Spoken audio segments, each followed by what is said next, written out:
আজকের করোনাকালের বাজেট আলোচনায় আপনাদের সকলকে স্বাগতম। আমি মোশাহিদা সুলতানা, আহ, ঢাকা বিশ্ববিদ্যালয়ের শিক্ষক। আপনারা জানেন সর্বজন কথা একটি ত্রৈমাসিক জার্নাল।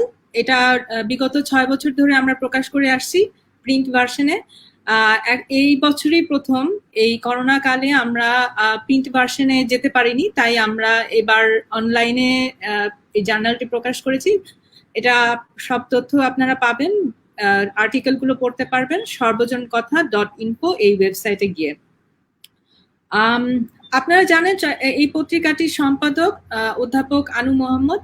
তিনি সবসময় মাঠে ময়দানে লড়াই করে চলেছেন এবং আধিপত্যবাদী যে চিন্তা, আধিপত্যবাদী যে জ্ঞান চর্চা, তার বিরুদ্ধে সবসময় লড়াই করে এসেছেন। তারই ধারাবাহিকতায় আমরা তার সাথে যুক্ত হয়ে গত 6 বছর ধরে কাজ করে আসছি। এবং এই জ্ঞান চর্চার শুধু আমরা জার্নালই প্রকাশ করছি না, আমরা এর আগেও চেষ্টা করেছি সেমিনার আয়োজন করতে এবং আমাদের সাম্প্রতিক সমস্ত রাজনৈতিক অর্থনৈতিক বিষয়গুলোকে সামনে নিয়ে আসতে এবং এই বিষয়গুলো নিয়ে আলোচনাকে অব্যাহত রাখতে। এর অংশ হিসেবে আমরা করোনাকালে এই কিছুদিন গত আরো 4টি আলাপ করেছি, 3টি আলাপ করেছি, আজকে 4র্থ আলাপ। এর আগে আমরা কিছু প্রান্তজনদেরকে নিয়ে এসেছি, শ্রমিকদেরকে নিয়ে এসেছি এবং এরা তাছাড়াও আমরা আলাপ করেছি স্বাস্থ্য ব্যবস্থা নিয়ে। এবং এই করোনা কালে আমরা মনে করছি যে এই আলোচনাগুলো অব্যাহত রাখা উচিত। সে জায়গা থেকে আমাদের আজকের চেষ্টা, কারণ আপনারা জানেন যে এই বছর যে বাজেট প্রণয়ন করা হয়েছে তার সম্পর্কে আমাদের একটা পর্যালোচনা এখানে গুরুত্বপূর্ণ। আমরা এর পূর্বে সর্বজন কথা জার্নালে বাজেট বিষয়ে বিভিন্ন আর্টিকেল ছেপেছি, সেগুলো নিয়ে পর্যালোচনা এসেছে, সেগুলো নিয়ে আমরা গবেষণা করেছি এবং কথা বলেছি।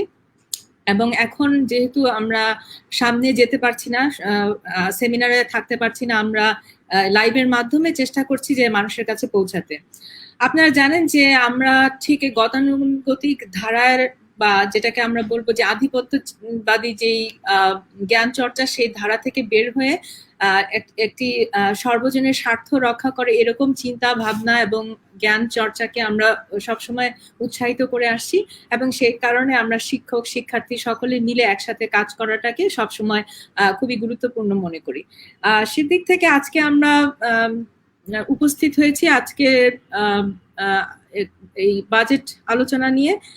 আজকেও আলোচনাটি আমরা করতে চাই শিক্ষক শিক্ষার্থী এবং তরুণ গবেষকদের সমন্বয়ে। এবং তার আগে আমরা শুরু করার আগে পরিচয় করিয়ে দিচ্ছি আলোচকদের সাথে। প্রথমে আমাদের সাথে আমি পরিচয় করে দিচ্ছি অধ্যাপক মোহাম্মদ তানজিম উদ্দিন খানকে। তিনি আন্তর্জাতিক সম্পর্ক বিভাগের ঢাকা বিশ্ববিদ্যালয়ের আন্তর্জাতিক সম্পর্ক বিভাগের অধ্যাপনা করেন অধ্যাপক। উনি একজন মৌলিক বিশ্লেষকও।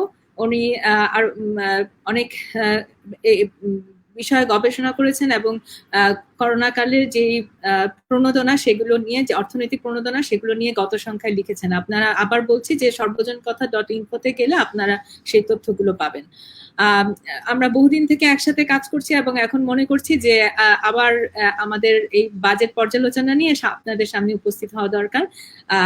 এরপরে আমি পরিচয় করিয়ে দিচ্ছি মাহতাব উদ্দিন খানকে। মাহতাব উদ্দিন খান হচ্ছেন একজন স্বাধীন গবেষক। তাকে ঠিক মতো দেখা যাচ্ছে না অন্ধকারে, কিন্তু সে অন্ধকারে থাকতেই পছন্দ করছে মনে হয়। তো আপনারা ক্ষমা সুন্দর দৃষ্টিতে দেখবেন। পরে আমরা তার একটা হাস্যকর ছবি পরে আপনাদেরকে দেখাবো। মাহতাব উদ্দিন আহমেদ কে আমি বলবো যে বাজেট বিশ্লেষণে তার একটা ধারাবাহিক একটা পর্যবেক্ষণ করে যাচ্ছে।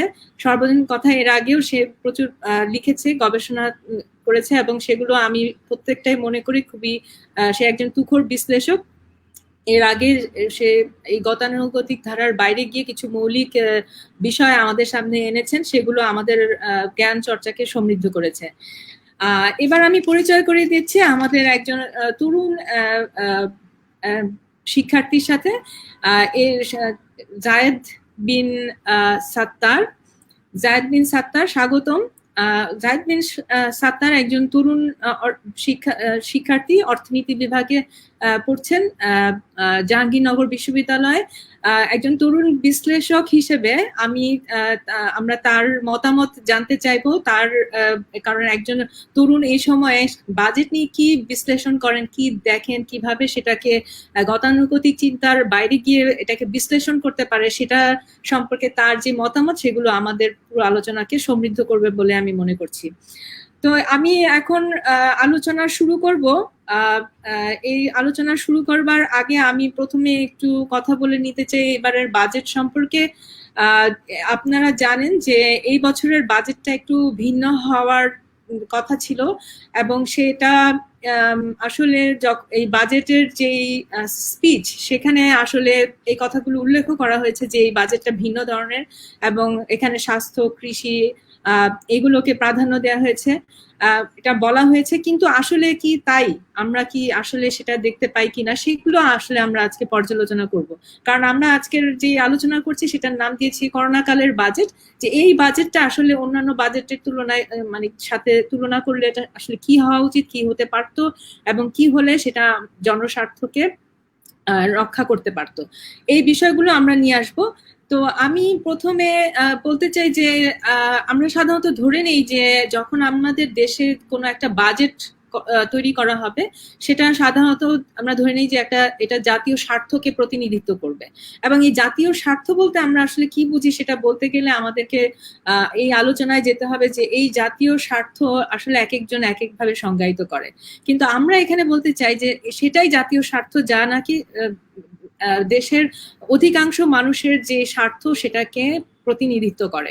এবং সেই জায়গা থেকে আমরা এই আলোচনায় আসবো যে এই যে বাজেট এবার করা হয়েছে, এবং এই বিশেষ একটি পরিস্থিতিতে যখন আমরা একটা বৈশ্বিক মন্দা সামনে আসবে বলে মনে করছি, এবং এই সময়ে এই যে করোনা কালে যে স্বাস্থ্য ব্যবস্থা ভেঙে পড়েছে, এবং আমরা জানি যে এই মহামারী খুব সহজে এটার শেষ হবার নয়, এটা সামনে আরো অনেকদিন আমাদেরকে এর যে প্রভাব সেটাকে আমাদেরকে সম্মুখীন হতে হবে, এবং সেভাবে করে জনগণের স্বার্থ রক্ষা করে আমাদেরকে সামনের দিনগুলোকে এই পরিস্থিতির সাথে মোকাবেলা করতে হবে। তো সেই দিক থেকে আমরা প্রথমেই মাহতাবুদ্দিনের কাছে জানতে চাইবো যে আমরা তো গত এক দশকে কিছু প্রবণতা লক্ষ্য করেছি, যে বাজেট প্রণয়নের দিক থেকে যদি আমরা চিন্তা করি যে আমাদের বাজেটের একটা নির্দিষ্ট বৈশিষ্ট্য ছিল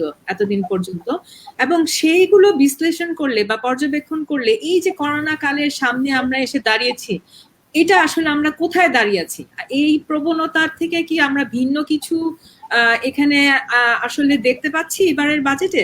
আমি এই প্রশ্নটা রেখে আমি মাহতাবুদ্দিনকে বলবো যে আপনি একটু এই বিষয়ে আলোচনা করেন, আলোকপাত করেন। ধন্যবাদ।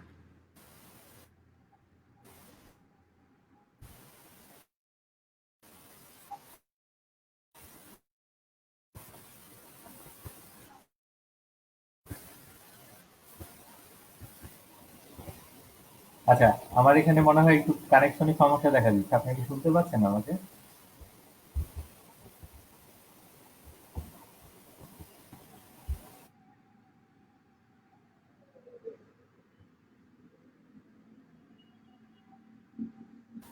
মাহতাবুদ্দিন আহমেদ, আপনাকে দেখা যাচ্ছে না?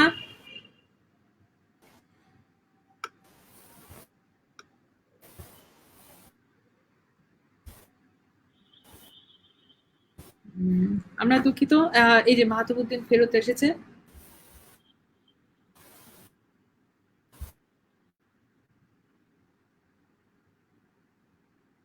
মাহতাব, আপনি শুরু করতে পারেন।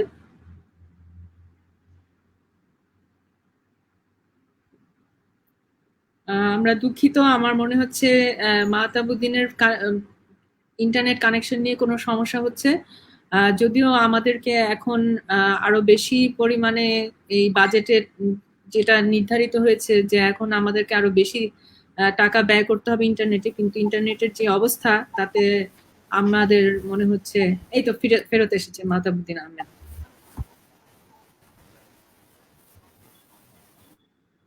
মাহতাব, দুঃখিত, হ্যাঁ আমার হ্যাঁ, কানেকশনের একটু সমস্যা হচ্ছিল এখানে। যদিও ডিজিটাল সরকার, এগুলো হওয়ার কথা না। আচ্ছা, জিতু আপা যেটা বলতে চাইলেন বা বললেন আর কি, যে আমাদের এই করোনা কালে এই যে বাজেট, এটা আসলে এটা কিভাবে দেখা যায়। এখন সমস্যা যেটা হচ্ছে, আমাদের এখানে আহ, জনমনে একটা ধারণা আছে যে বাজেটটা যে সরকার দেয় বা আহ, প্রচার মাধ্যমে যখন আলাপ আলোচনাগুলো হয়, আমরা একটা জিনিস ধরে নেই যে বাজেটটা দেওয়া হচ্ছে জন।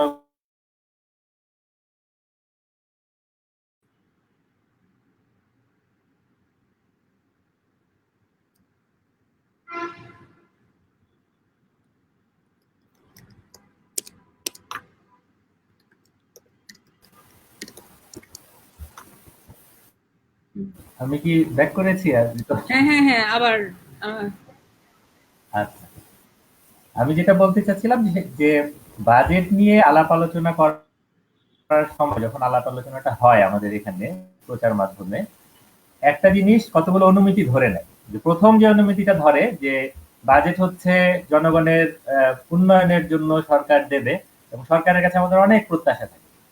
এখন গত 12 বছর ধরে সরকার যা করে আসছে বাজেট নিয়ে বা অন্য সমস্ত সেক্টর নিয়ে, সেটা যদি দিকে আমরা যদি তাকাই, আমরা আসলে এই যে সরকারের কাছে যে একটা প্রত্যাশা আমাদের বা আপনারা দেখবেন যে বাজেট আসার পরে বিভিন্ন সংস্থা যে মনে হয় যে সরকার আসলে এই জিনিসগুলো বুঝছে না, সরকার আসলে ওই জিনিসটা বুঝছে না, তাকে একটু ভুল ধরিয়ে দেওয়া। এখন ব্যাপারটা আসলে ভুল ধরিয়ে দেওয়ার কিছু নাই। সরকারে যারা বসে থাকেন তারা খুব জেনে বুঝেই কতগুলো কাঠামোগত সিদ্ধান্তগুলো নিয়ে আসছেন। তো এখন যে করোনার সময় যে বাজেটটা আসলো, বাজেটটা আসার পরে অনেকেই অবাক হয়েছেন যে এরকম একটা করোনার দুর্যোগ, যেখানে স্বাস্থ্য খাতে অনেক বেশি বরাদ্দ দেওয়ার কথা ছিল, যেখানে অন্য অনেক জায়গায় খাবারের ক্ষেত্রে বরাদ্দ দেওয়ার কথা ছিল, সেগুলা না দিয়ে একটা গতানুগতিক বাজেট কেন দেওয়া হলো। কেউ কেউ এটাও বলছেন যে অসাধারণ সময় সাধারণ বাজেট, এই জাতীয় কথাবার্তা অনেক সময় আমি দেখেছি। এখন কথা হচ্ছে যে আমরা যদি গত 12 বছরে সরকারের চরিত্র, সরকারের আচার আচরণ গুলো আমরা দেখি, এবং সরকারের অন্যান্য সেক্টরে তার যে নিপীড়নমূলক ভূমিকা যদি দেখি, তাহলে আমরা বুঝবো এটা কথা ছিল একটা জনগণের কাছে বাজেট হবে, জনগণের কাছে জবাবদিহি দেবে। কিন্তু বাজেট হয়ে গেছে এখন একটা, যেটাকে বলা যায় যে সরকারের একটা পৈতৃক সম্পত্তি, যেন যেখানে খুশি সেখানে মন চাচ্ছে সরকার একটা বরাদ্দ দিচ্ছে, সেটা নিয়ে কোনো ব্যাখ্যা নাই, তার কোনো ন্যায্যতা নাই। এবং এটাই দেখাতে চাই এই কথার ফাঁকে।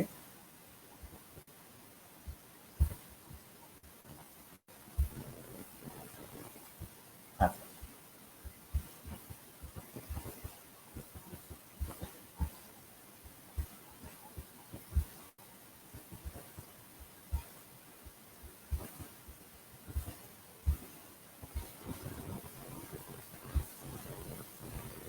আমি একটা স্ক্রিন দেখাচ্ছি, এটা কি এটা দেখা যাচ্ছে কিনা আপনারা যদি দেখতে পান। আমি কেন বলছি যে সরকারের কাছে এটা প্রত্যাশা করার কোনো কারণ নাই, যে করোনা কালে সরকার একটা আলাদা রকমের কোনো কিছু দেবে, আলাদা কোনো বাজেট দেবে, এটা প্রত্যাশা করার কেন কারণ নেই। সেটা হচ্ছে, আপনারা যদি এই ছবিটার দিকে একটু তাকান, এভাবে আসলে স্লাইড দিয়ে কথা বলা খুবই বোরিং আমি জানি, কিন্তু এটা এত গুরুত্বপূর্ণ একটা চিত্র, যেজন্য আমি আসলে দেখাতে বাধ্য হচ্ছি।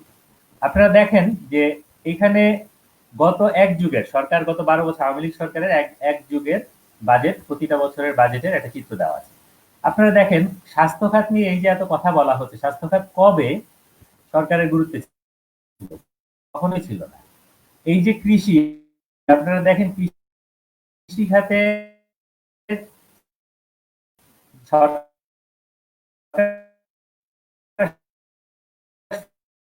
শুরু করেছিল বাজেটের কত শতাংশ দিয়ে, আর এখন এসে সরকারের কি অবস্থা। এবং জনশৃঙ্খলা ও নিরাপত্তা, প্রতিরক্ষা মানে আমাদের সামরিক বাহিনী মূলত, এবং জনশৃঙ্খলা ও নিরাপত্তার যে বরাদ্দ, এটা আসলে মূলত যায় আমাদের পুলিশ বাহিনীর কাছে। এখন তো এবং প্রতি বছরই আপনারা দেখবেন যে প্রথমে একটা বাজেট প্রস্তাবনা করা হয়, তারপর একটা বছর শেষে একটা প্রকৃত বাজেট হয়, মানে হচ্ছে বছর শেষে প্রকৃত কত ব্যয় করবে। এখন আপনারা যদি দেখেন প্রতি বছরই টোটাল বাজেটের আয়তনটা আসলে কমে যায়, এবং সেটা জনগুরুত্বপূর্ণ প্রত্যেকটা সেক্টরের বাজেট হচ্ছে কাটছাট। কাটছাট হয় না কোন দুইটা জায়গায়? সেটা হচ্ছে প্রতিরক্ষা আর হচ্ছে এই জনশৃঙ্খলা ও নিরাপত্তা খাতের ব্যয়। গত 12 বছরের ক্ষেত্রে বেশিরভাগ বছরই প্রস্তাবিত বাজেটে যেই টাকাটা সরকার বরাদ্দ দেখিয়েছে, মানে মানুষকে দেখায় যে আমরা এত টাকা দিলাম, প্রকৃত বাজেটে গিয়ে যখন প্রতিটা সেক্টরের বাজেট কমে আসছে, সেই সময় প্রতিরক্ষা খাতের বাজেট সে টাকার অঙ্কে বাড়াচ্ছে। এটা 2-1 বছর ছাড়া বেশিরভাগ বছরই এটা হয়েছে। একই কাণ্ড হয়েছে আপনার এই জনশৃঙ্খলা ও নিরাপত্তা নামক যে খাতটি আছে, যেটি আমাদের নিরাপত্তা দেওয়ার কথা বলে তারা বরাদ্দ দেয়, নিরাপত্তা দেওয়ার কথা বলে বরাদ্দ দেয়, কিন্তু সেই খাতে হচ্ছে একই কাণ্ড হচ্ছে যে প্রস্তাবিত বাজেট থেকে প্রকৃত বাজেটে গিয়ে অনেক বেড়ে যাচ্ছে। এখন আপনাদের কাছে মনে হতে পারে কেন আমি এই এই এই জায়গাটা নিয়ে কথা বলছি। এটা পরিষ্কার হবে যদি আমরা দেখি যে এই 12 বছরে এই সামরিক বাহিনী আর এই পুলিশ বাহিনী, মূলত এই দুই বাহিনীকে তুষ্ট করার জন্য সরকার এই যে প্রস্তাবিত বাজেট আর প্রকৃত বাজেটে গিয়ে যে এই যে বরাদ্দের তারতম্য করে, প্রকৃত বাজেটে গিয়ে যে অনেক বেশি বরাদ্দ দেয় এই দুইটা বাহিনীকে, সেটার টোটাল পরিমাণটা কত? টোটাল পরিমাণ আমরা যদি হিসাব করি এই 12 বছরে এই টোটাল পরিমাণ হচ্ছে 18,628 কোটি টাকা। মানে প্রস্তাবিত বাজেটে যা যা ছিল সেখান থেকে গিয়ে বছর শেষে আরো যে টাকা বাড়িয়েছে, এই 12 বছরের যোগফল হলো 18,628 কোটি টাকা। এখন আপনি দেখেন এই করোনার সময় সরকার যদি বলে আমার কাছে টাকা নেই, আমি কোথা থেকে পাবো, সবার সমস্ত কিছু বন্ধ, এমনিতে মালিকদের হচ্ছে কারখানার মালিকদের ব্যবসা নেই, হেন নাই তেন নাই, আমি ট্যাক্স পাবো না, অনেক কথা বলতে পারে। এখন প্রশ্নটা করা উচিত, এই যে 12 বছর ধরে আপনারা 18,628 কোটি টাকা এক দুইটা বাহিনীকে মানে বাড়তি দিলেন, এই টাকা দিয়ে কি হতো? আপনি কয়েকদিন আগে স্বাস্থ্য মন্ত্রণালয় একটা রিপোর্ট জমা দিয়েছে যে আইসিইউ ইউনিট স্থাপন করতে, একটা আইসিইউ ইউনিট স্থাপন করতে কত টাকা খরচ হয়, সেটা হচ্ছে 53 লাখ টাকা। এখন এই টাকা দিয়ে আমরা আসলে তাহলে কতগুলো আইসিইউ পেতাম? আমরা হচ্ছে সারা দেশে সমস্ত হাসপাতালে 35,147টা আইসিইউ আমরা স্থাপন করতে পারতাম। এবং সেটা যদি হতো, কয়েকদিন আগে এটাও একটা রিপোর্ট এসেছে, বাংলাদেশে এখন প্রতি 1 লক্ষে আইসিইউ সংখ্যা কত? প্রতি 1 লক্ষ জনসংখ্যায় আইসিইউ সংখ্যা হচ্ছে এখন মাত্র 0.7টা, মানে একটাও নেই। আর এই 35,000 আইসিইউ যদি গত 12 বছরে সরকারি হাসপাতালগুলোতে দিত, বসানোর ব্যবস্থা করতো, বা আরো বিভিন্ন জায়গায় বসানোর ব্যবস্থা করতো, তাহলে আমাদের প্রতি 1 লক্ষ জনসংখ্যার জন্য আমাদের এখন 23টা করে আইসিইউ থাকতো, এবং এই সংখ্যাটা যুক্তরাষ্ট্র এবং জার্মানির পরে তৃতীয় সংখ্যা। মানে আমরা একদম শীর্ষস্থানীয় একটা দেশের দিকে থাকতাম এই আইসিইউ দিকে। এখন দেখেন এই কাণ্ডগুলো হচ্ছে একই রকম ভাবে। আপনি যদি দেখেন গত 12 বছরে সরকারের এই ব্যয়ের ক্ষেত্রে, সরকারের গুরুত্বের ক্ষেত্রে দ্বিতীয় আরেকটি গুরুত্বপূর্ণ খাত, সরকার মূলত তার যে জনপ্রশাসন চালানোর খরচ, সেই জনপ্রশাসন চালানোর খরচটাকে সে হচ্ছে বাড়িয়ে চলেছে। এবং এই যে বাড়িয়ে চলেছে, এটা কি পরিমাণ? এটা হচ্ছে গত 12 বছর এটা দ্বিগুণ হয়েছে। এটা হওয়ার কোনো কারণ নেই, এটা হাইজাম্প নেই। একই কাণ্ড হচ্ছে আপনার শিক্ষা খাতের ক্ষেত্রে উল্টা। শিক্ষা খাতে সরকার কখনোই, আমি এখন যেগুলো আসলে বলছি এগুলো সবই আসলে হচ্ছে উপর দিয়ে কথা বলা। আমি কারণ হচ্ছে যে বরাদ্দ নিয়ে যখন আমরা কথা বলি, বরাদ্দ নিয়ে কথা বলে আসলে বাজেটের একেবারে উপরের একটা অংশ দেখা যায়। এটা গুরুত্বপূর্ণ এই কারণে, এটা হচ্ছে শুধুমাত্র বাজেটের চরিত্র বোঝার জন্য গুরুত্বপূর্ণ, সে কারণে আমি আসলে বলে যাচ্ছি। কিন্তু এর বাইরেও বাজেটের অনেক মৌলিক কথা আছে, যেটা আমরা পরের অংশে আসলে আলাপ করব। তো যেটা বলছিলাম যে এই যে জনপ্রশাসনের যে বরাদ্দ, এটা আপনি দেখেন যে এটা গত এই 12 বছরে জাস্ট একটা হাইজাম্প হয়েছে, জাস্ট দ্বিগুণ। একই কাণ্ড হচ্ছে আপনার যদি আপনারা ইয়েতে দিয়ে দেখেন যে এখানে আমাদের অর্থনীতিতে যাদের অবদান নিয়ে অনেক কথা হয়, যে আমাদের অর্থনীতি চালায় কারা? বাংলাদেশ হচ্ছে মজুরের দেশ। তো সেই মজুরদের জন্য সরকারের চেহারাটা কি, সরকারের আচরণটা কি, সেটা আমি একটু আপনাদের দেখাতে চাই। আমি আবার একটু স্ক্রিন শেয়ারে যাব।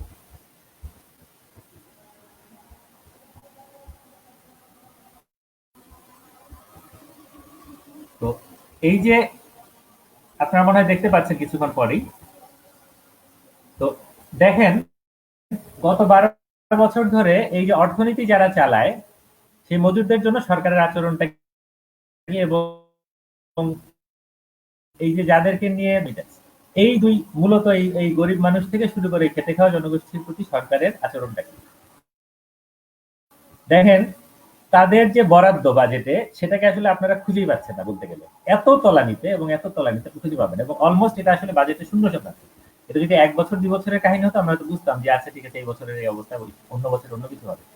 এটা একটা সরকারের পলিসিগত সিদ্ধান্ত। তো তাহলে আমরা কিন্তু প্রশ্নটা করা দরকার যে এই যে সামরিক বাহিনী ৩৫,০০০ কোটি টাকা বাজেট নিয়ে বসে আছে, অর্থনীতিতে তাদের অবদানটা আসলে কোথায়?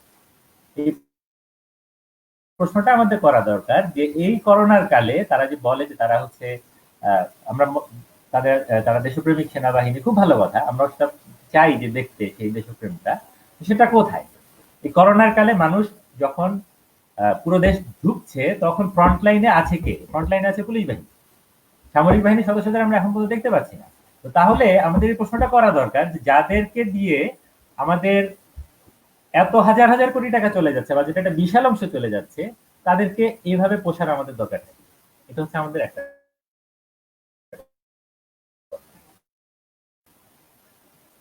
দ্বিতীয়ত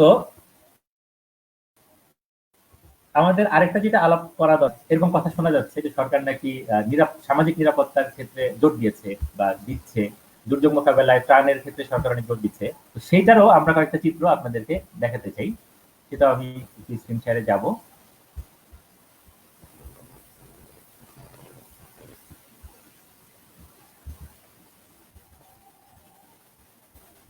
আপনারা দেখেন, এটা হচ্ছে সামাজিক নিরাপত্তার ঠিক গুরুত্ব দেওয়ার চিত্র।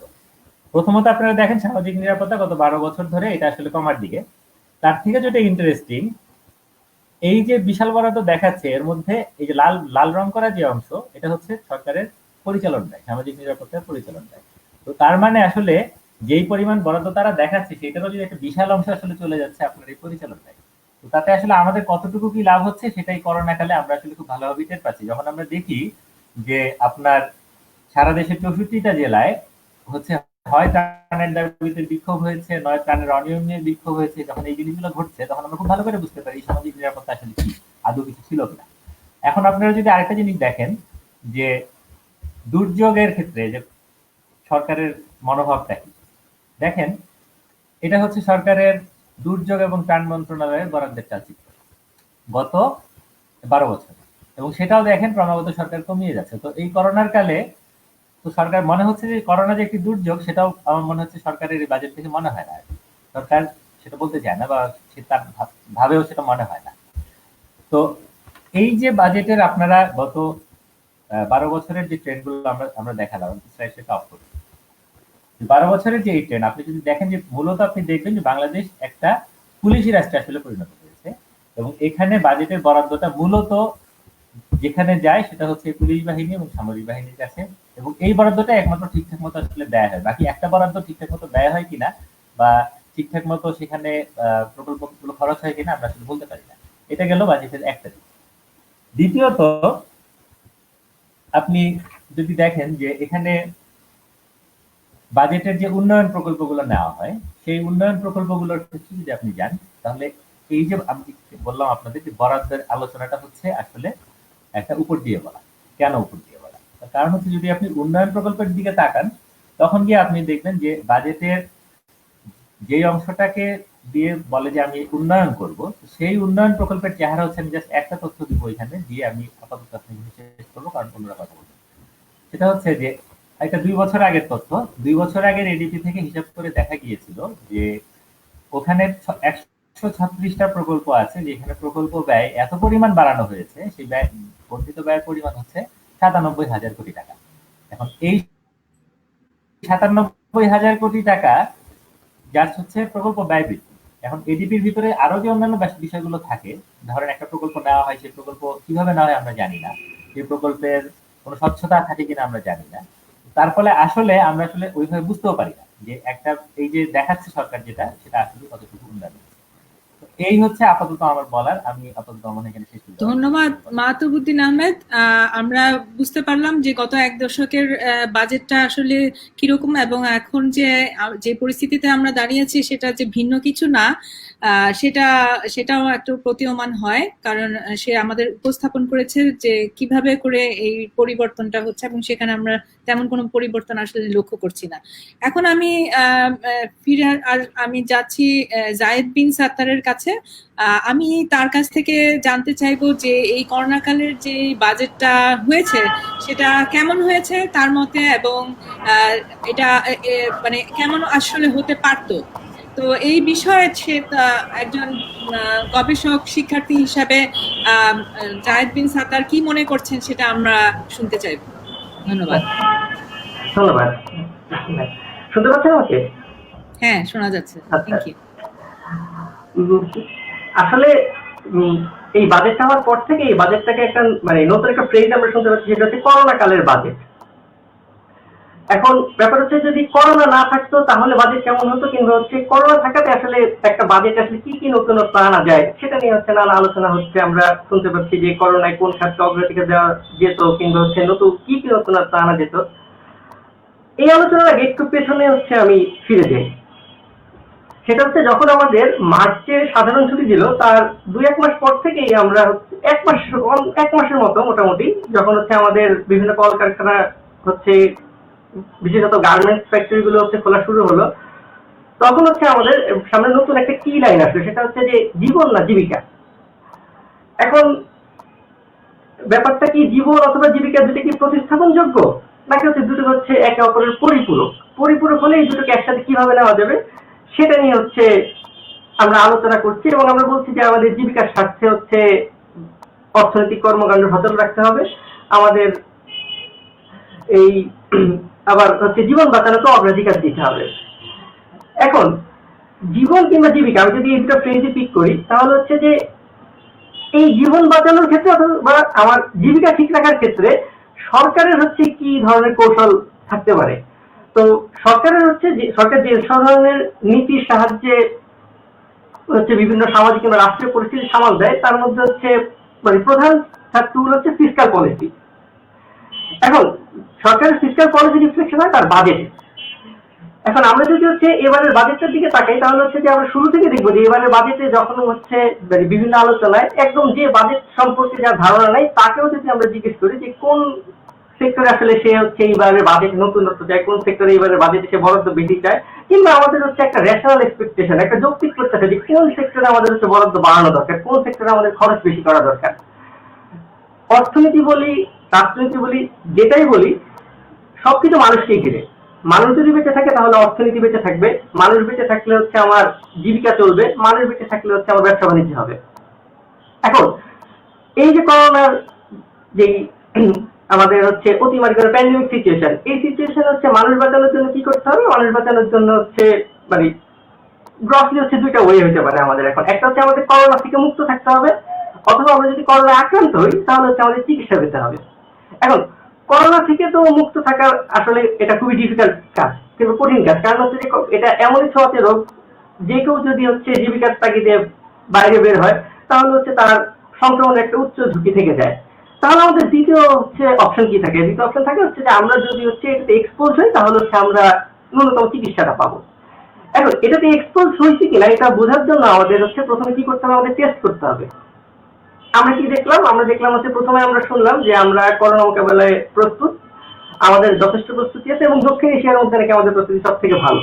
সেই ভাবেটা কেমন আমরা শুরুতে শুনলাম যে আমাদের প্রথম দিকে হচ্ছে কিটের মধ্যে ছিল 2000 কিট নিয়ে আমরা বলছি যে আমরা দক্ষিণ এশিয়ার মধ্যে হচ্ছে প্রস্তুত করোনা মোকাবেলার জন্য। তারপরে যতই দিন গেল ততই আমাদের স্বাস্থ্যটাকে যে ভঙ্গুর দশা সেটা হচ্ছে আমাদের চোখের সামনে আসতে থাকলো। তো স্বভাবতই হচ্ছে বাজেটে স্বাস্থ্যখাত নিয়ে আলোচনা বিষয়গুলোর প্রত্যাশা বেশি থাকবে, এটাই স্বাভাবিক। তো আমরা আসলে এবার কি দেখলাম, আমাদের স্বাস্থ্যখাতে আমরা দেখলাম প্রচুর চাহিদার জায়গা বের হয়েছে, যে কোথায় কোথায় আমাদের স্বাস্থ্য খাতের হচ্ছে মানে স্বাস্থ্য সেবার হচ্ছে প্রয়োজন, আমাদের কি ধরনের ইকুইপমেন্ট দরকার, আমাদের কি ধরনের ঔষধ দরকার, আমাদের হচ্ছে স্বাস্থ্য খাতে কি ধরনের জনবল দরকার, সব আলোচনা হচ্ছে প্রতিনিয়ত হচ্ছে আমরা সোশ্যাল মিডিয়াতে, আমরা মিনিস্ট্রি মিডিয়াতে দেখছি, এবং আমরা আশেপাশে পরিচিত জনদের থেকে কিংবা নিজেদের প্রাত্যিক জীবনের যে অভিজ্ঞতা সেখান থেকে দেখছি। কিন্তু আমরা দেখলাম এবার বাজেটে বরাদ্দ, স্বাস্থ্য খাতের বরাদ্দ গত বছরের 25,000 কোটি টাকা থেকে এবার হয়েছে 29,000 কোটি টাকা। এবং এই যে বরাদ্দ 4,000 কোটি টাকা বাড়লো, এটাতে আমরা দেখলাম যে এটাতে কোনো আসলে আমার ব্যয় বৃদ্ধির কোনো এস্টিমেশন নেই। আমার ব্যয় বৃদ্ধি, আমার কোন কোন খাতে আসলে কতটুকু খরচ করা দরকার, আমি কিভাবে কোন সেক্টরে হচ্ছে খরচ করব, সেই ধরনের কোনো পুরো দিক নির্দেশনা আপনি স্বাস্থ্য যদি মানে স্বাস্থ্য বাজেটে যেই আপনার সরকারি যে ডকুমেন্ট আছে এখানে আপনি খুঁজে পাবেন না। এখানে আপনার হচ্ছে যে চিকিৎসার জন্য হচ্ছে আলাদাভাবে কি করে হচ্ছে সরকার নতুন করে করোনা মোকাবেলায় ব্যয় করবে সে ধরনের কোনো দিক নির্দেশনা নাই। সরকার হচ্ছে টেস্টিং সুবিধা হচ্ছে কিভাবে বাড়াবে সেটার কোনো দিক নির্দেশনা নাই।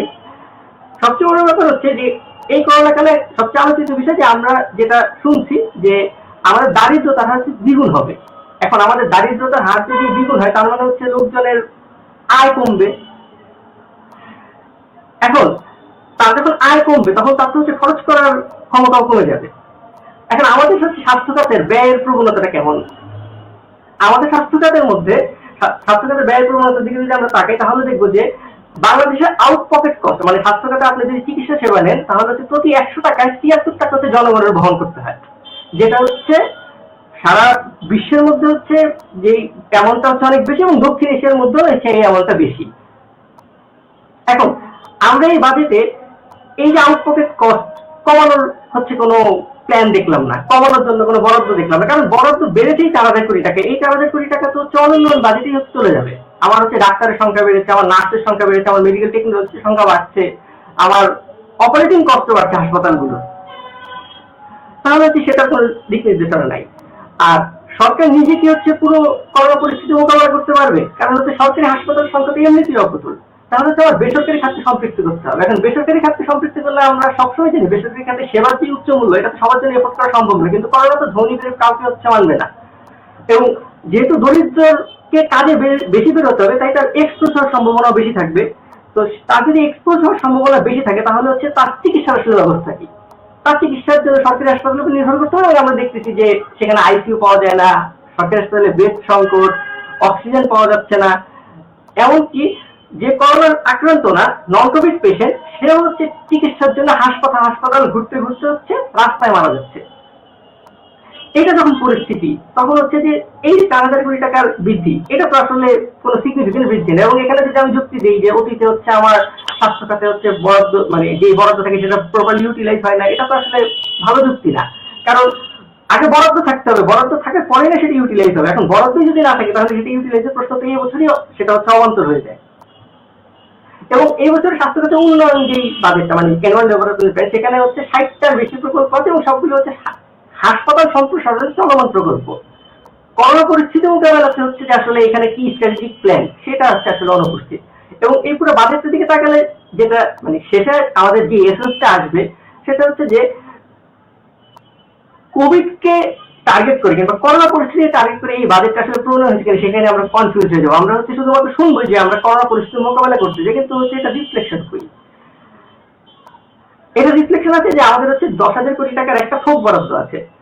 এখন এই থোক বরাদ্দ থাকলে আসলে থোক বরাদ্দ মানে কোন একটা সেক্টরে তখনই থোক বরাদ্দ দেওয়া হয় যখন এখানে আসলে প্রপার স্ট্র্যাটেজি নাই, আমার হচ্ছে প্রপার প্ল্যানিং নাই, আমি সামনে কি করতে চাই সেটা আমি জানি না, তখন হচ্ছে আসলে সেই ক্ষেত্রে থোক বরাদ্দ দেয়। এবং এই থোক বরাদ্দ দেওয়া হলে এই অতীত অভিজ্ঞতা বলে বিভিন্ন খাতে আমাদের থোক বরাদ্দ সেটা ইমপ্লিমেন্টেশনের এমনিতে আমাদের ইমপ্লিমেন্টেশন অবস্থা খারাপ থাকে, কিন্তু যখন সেটা থোক বরাদ্দ হয় তখন সেটা ইমপ্লিমেন্টেশন কোয়ালিটি আরো হচ্ছে নেমে যায়। তাই এই থোক বরাদ্দ আসলে কিভাবে কাজে লাগবে, এটা কি আসলে কোভিড মোকাবেলা করতে পারবে কিনা কিংবা হচ্ছে এটার ইফিসিয়েন্সি কতটুকু থাকবে সেটা কিন্তু প্রশ্নবিদ্ধ থেকে যায়। জীবনের প্রশ্ন থেকে বেরোয় যদি আমরা একটু জীবিকার প্রশ্নে যাই, সেখানে হচ্ছে আমরা প্রথম মানে সেটা যদি মানে সেটা হচ্ছে সরকার কিভাবে মোকাবেলা করতে সেখানে যদি আমরা সরকারের ফিলোসফিটা দেখি তাহলে হচ্ছে মানে আমরা একটু চিন্তিতই হব। জীবিকার প্রশ্নটা কেমন নতুন কর্মসংস্থান বাদ, আমি নতুন কর্মসংস্থান চিন্তা করছি না। আমার যারা হচ্ছে এক্সিস্টিং লেবার ফোর্স আছে, যারা এখন এক্সিস্টিং কাজ করছে, আমার তাদের হচ্ছে কাজ ধরে রাখতে হবে, তারা যেন হচ্ছে ছাঁটাই না হয়, তারা যেন হচ্ছে চাকরিচ্যুত না হয়, যে আমাকে এই ধরনের কোনো প্ল্যান করতে হবে। এখন আমরা হচ্ছে যে যেহেতু করোনা পরিস্থিতির কারণে আমাদের হচ্ছে যে কনজাম্পশন কমে গেছে, তার মানে হচ্ছে অর্থনীতির চাহিদাও কমে গেছে। অর্থনীতির যদি চাহিদা কমে যায় তখন হচ্ছে অর্থনীতির ধীরে ধীরে হচ্ছে মন্দা তৈরি হতে থাকবে।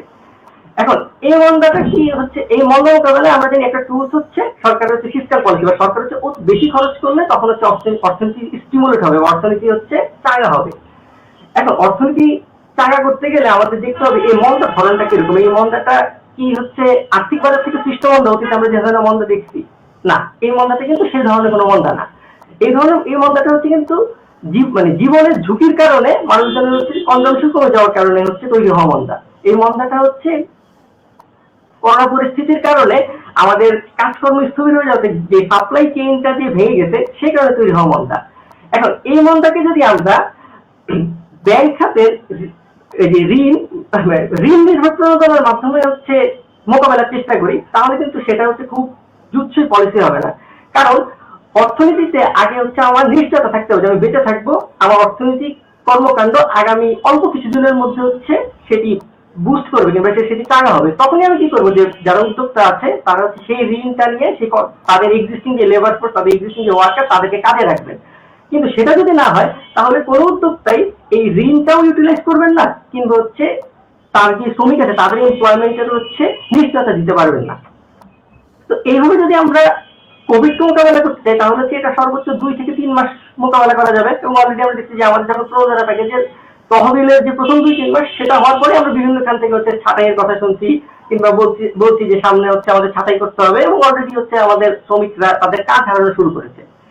তাহলে বাজেটের মধ্যে যে জীবিকার কথা আমরা বলছি, এই জীবিকা কি আমরা 3 মাসের জন্য চিন্তা করেছি?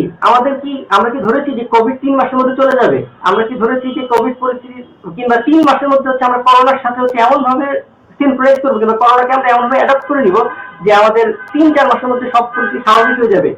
সেটি যদি আমাদের না হয় তাহলে আমাদের কর্মসংস্থানের তো দীর্ঘমেয়াদী পরিকল্পনা দরকার। কারণ আমাদের যদি করোনাকে সাথে নিয়ে যদি এগোতে হয় তাহলে হচ্ছে আমাদের কি ধরনের নতুন কর্মসংস্থান হবে, কিংবা এক্সিস্টিং যারা শ্রমিক আছে তারা হচ্ছে কি করে তাদের কাজ চালিয়ে নেবেন, এই ধরনের তো কোনো স্পেসিফিক পরিকল্পনা নাই। এখানে হচ্ছে কিছু বলা হচ্ছে যে কর্মসংস্থান সৃষ্টির জন্য কিছু ব্যাংকের মাধ্যমে 2000 কোটি টাকার কিছু তহবিল ঘোষণা করা হয়েছে, কিংবা বলা হচ্ছে যে আমাদের যারা প্রবাস থেকে কাজ হারিয়ে শ্রমিক ফেরত আসবেন তাদের ক্ষেত্রে হচ্ছে কিছু ছোটখাটো প্যাকেজ ঘোষণা করা হচ্ছে। কিন্তু যে শ্রমিক আসবেন তারও তো দক্ষতা থাকতে হবে যে নতুন ব্যবসা করার কিংবা নতুন কোনো কাজ করার। তাই দক্ষতা সৃষ্টির জন্য যদি আমরা কোনো পরিকল্পনা হাতে না রাখি, কিংবা সেটার কোনো যদি বরাদ্দ না রাখি, কিংবা সে ধরনের কোনো স্ট্র্যাটেজি না নেই, তাহলে শুধুমাত্র ঋণ নির্ভর প্রয়োজনীয় প্যাকেজ দিয়ে আমাদের যে কর্মসংস্থান সেটি টিকিয়ে রাখা এবং ভবিষ্যতে কর্মসংস্থান তৈরি করাটাও কঠিন হয়ে যাবে। তো জীবন এবং জীবিকার যে এই সামঞ্জস্যের মধ্যে তো আমরা যেটা দেখছি আমাদের যেটা করা দরকার সেটা তো বাজেট রিফ্লেক্ট হচ্ছে না। তাহলে হচ্ছে এই জীবন এবং জীবিকা সামঞ্জস্য আসলে কিভাবে হবে? কিংবা আমরা যদি বলছি করোনাকালীন বাজেট, সেটা হচ্ছে রিফ্লেকশন করি। আমরা তো গতানুগতিক সময় কিংবা সাধারণ সময় যেভাবে হচ্ছে একটা বাজেট দিতাম, কিংবা যে ধরনের উন্নয়ন দর্শনে কিংবা যে ধরনের হচ্ছে আর্থিক সংশ্লেষে থাকতাম, এখন আমরা সেটাতেই আছি। জাহিদ বিন সাত্তার, আমার মনে হয় যে আপনি জীবন এবং জীবিকার বিষয়টি খুব সুন্দর করে নিয়ে আসছেন, এবং সেখানে আমরা এই মন্দা পরিস্থিতিতে কি করণীয় সেটা সম্পর্কে যেমন জানতে পারছি, তেমন একই সাথে আমরা জানতে পারছি যে স্বাস্থ্য ব্যবস্থাটা আসলে কতটুকু আরো বেশি গুরুত্ব দিয়ে সামনে আনা দরকার। আমি আপনার কাছে আবার কিছুক্ষণ পর ফিরে আসবো বাকি আলোচনার জন্য, এবং আমাদের হয়তো কিছু প্রশ্ন থাকবে, তখন আমরা আবার আসছি। তো এখন আমি আমাদের মোহাম্মদ তানজিমউদ্দিন খান, ওনাকে আমি কিছু প্রশ্ন রাখছি। সেটা হচ্ছে যে আমরা তো এতক্ষণ একটা আলোচনা শুনলাম, এখান থেকে আমরা এখন একটু জানতে চাই আপনার কাছে যে সারা পৃথিবীতে এখন তো বাজেট হচ্ছে, এবং করোনা কালে বিভিন্ন দেশ বিভিন্ন ভাবে তাদের এই করোনাকালীন যে বাজেটগুলো সেগুলো পেশ করছে, এবং তারা করোনা মোকাবেলার জন্য কিছু স্ট্র্যাটেজি পরিকল্পনা এগুলো নিচ্ছে। তো এগুলো তো আসলে আমাদের একটু বোঝার দরকার আছে যে সারা পৃথিবীতে কি হচ্ছে। তো সেই জায়গা থেকে আপনি যদি আমাদেরকে একটু এই বিষয়ে একটু ধারণা দেন যে অন্যান্য দেশের সাথে তুলনা করে আমরা কোথায় আছি। ধন্যবাদ। প্রথমে আমি মাহতাব এবং জায়েদকেও ধন্যবাদ দিতে চাই আলোচনার সূত্রপাত করার জন্য। বিশেষ করে মাহতাব শুধুমাত্র এই বছরের বাজেট না, গত এক যুগে আমাদের যে বাজেটের যে বড় প্রবণতা গুলাকে খুব সুন্দরভাবে চিহ্নিত করেছে।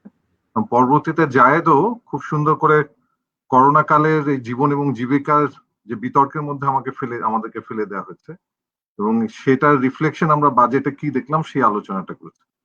এবং সেই প্রসঙ্গে এখন এটা খুব জরুরি যে আসলে বিশ্বব্যাপী অন্য দেশে আসলে কি রকম এই বাজেটকে ঘিরে কিরকম পরিকল্পনা কিংবা কি ধরনের বাজেট প্রণয়ন হচ্ছে। সবচেয়ে গুরুত্বপূর্ণ হচ্ছে যে আমরা বিশেষ করে আমাদের যে অভিজ্ঞতা সেটা দিয়ে আমি শুরু করি, তারপর আমি বিশ্বব্যাপী অভিজ্ঞতা কিছুটা শেয়ার করব। আমাদের যেটা আমরা দেখলাম, আমরা যখন করোনা ভাইরাস সংক্রমিত হতে শুরু করলো, প্রথম ধাপে যে বিষয়টা আমাদের সামনে আসলো সেটা হচ্ছে আমাদের যারা ফ্রন্টলাইন ডিফেন্ডার বলছি আমরা, যুদ্ধক্ষেত্রের মতো, ডাক্তার নার্সদের পিপি নেই, কিংবা তাদের যে সুরক্ষা সরঞ্জাম থাকা উচিত সেগুলোর কিছুই নেই। এর পরবর্তীতে যখন লকডাউন আসলো, তার মধ্য দিয়ে আমরা দেখলাম যে আমাদের জন্য খুব গুরুত্বপূর্ণ হয়ে গেল এই লকডাউনের মধ্যে দিয়ে এই যে কর্মহীন হয়ে যাওয়া এবং মানুষের খাদ্য নিরাপত্তাটা নিশ্চিত করা। এবং এর মধ্য দিয়ে আরেকটা প্রসঙ্গ আসলো, সেটা হচ্ছে কৃষি। এবং লকডাউনের কারণে যেহেতু সামগ্রিকভাবে অর্থনৈতিক কার্যক্রম স্থবির হয়ে গেল, যানবাহন চলাচল বন্ধ হয়ে গেল, তখন খুব গুরুত্বপূর্ণ হয়ে গেল বিশেষ করে কৃষকের ফসল তোলা এবং যেই ফসলগুলা ইতিমধ্যে তার গোলায় আছে সেগুলা বিক্রির ব্যবস্থা করা।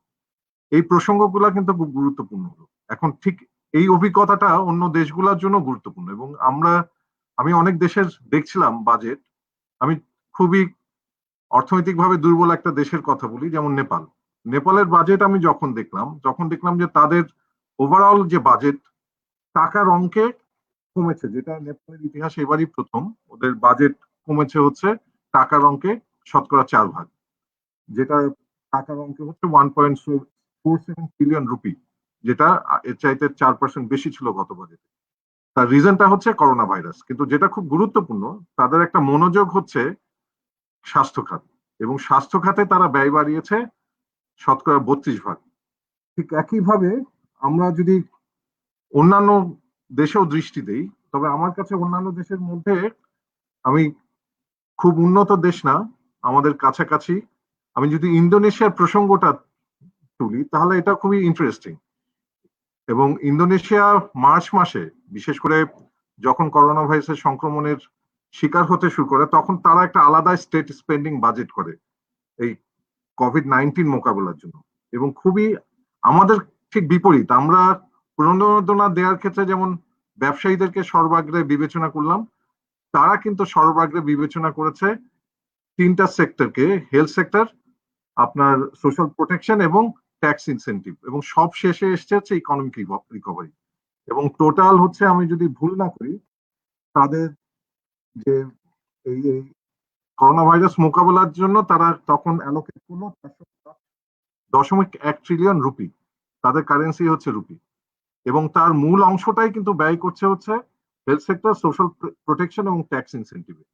এবং এখানে সর্বজনকে তারা ইনক্লুড করার চেষ্টা করা হলো। এবং আমাদের ক্ষেত্রে যেটা হলো, আমরা একদিকে ব্যবসায়ীদেরকে অনেক বেশি সুবিধা দিলাম, ঠিক কৃষকদেরকেও আমরা ঋণ দিচ্ছি, এবং সেটা কিন্তু সুদ ভিত্তিক ঋণ। এবং ইন্দোনেশিয়ার ক্ষেত্রে আরেকটা খুব ইন্টারেস্টিং ছিল, এই যে ট্যাক্স ইন্টেন্সিভের সাথে বিশেষ করে মাইক্রো ক্রেডিটের ক্ষেত্রেও কিন্তু তারা একটা বড় পদক্ষেপ নেয় যে আগামী 6 মাস তারা মাইক্রো ক্রেডিটের যে রিপেমেন্ট তারা সেটা করা থেকে বিরত থাকবে, বিশেষ করে যারা মাইক্রো ক্রেডিটের আওতায় হচ্ছে ঋণ নিয়েছে। তার মানে হচ্ছে ওরাও কিন্তু আমাদের মতোই নিওলিবারাল স্টেট, তারপরও করোনাকালীন সময়ে এসে তাদের একটা মনোযোগ আমরা দেখতে পাচ্ছি, অনেক আলোচনা সমালোচনার পরেও একটা সুনির্দিষ্ট মনোযোগ আছে। সুনির্দিষ্ট মনোযোগের কেন্দ্রবিন্দুতে হচ্ছে সর্বজন, একটা নির্দিষ্ট গোষ্ঠী না।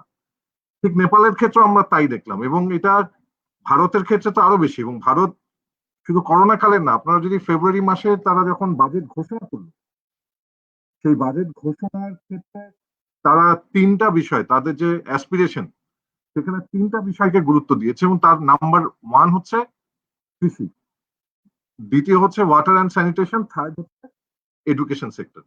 তার মানে সামগ্রিকভাবে আমরা কিন্তু একটা প্রবণতা দেখছি যে করোনাকালীন সময়ে সবাই কিন্তু আসলে জীবিকা চাইতে জীবনটাকেই গুরুত্ব দিয়েছে।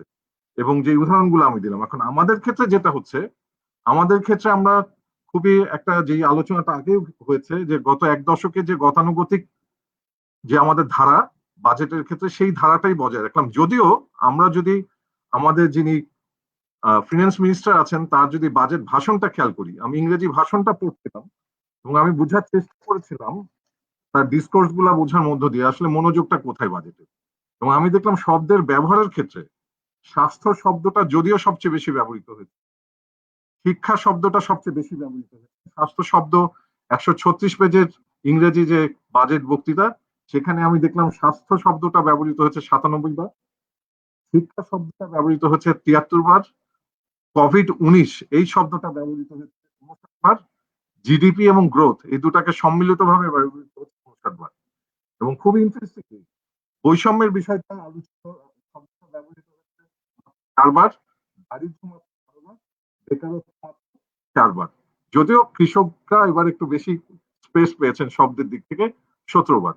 কিন্তু মুশকিলটা হচ্ছে যদিও কোভিড-19 বারবার বক্তৃতায় শব্দ চয়ন করেছেন, স্বাস্থ্য খাতের স্বাস্থ্য শব্দটা এসছে, শিক্ষা শব্দটা এসছে, কিন্তু দেখা যাচ্ছে যে বাজেটের ক্ষেত্রে তার প্রতিফলন নেই। মনোযোগটা কোথায়? মনোযোগটা হচ্ছে আসলে জিডিপি গ্রোথ। এবং জিডিপি গ্রোথে মনোযোগ কেন?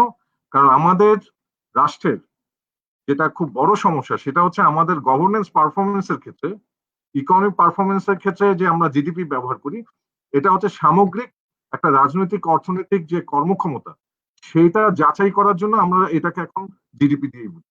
এবং জিডিপি কে বেশি বেশি আমরা প্রজেক্ট করে, বেশি বেশি নির্ধারণ করে আমরা বোঝাতে চাই আমরা হচ্ছে অনেক ভালো পারফর্ম করছি।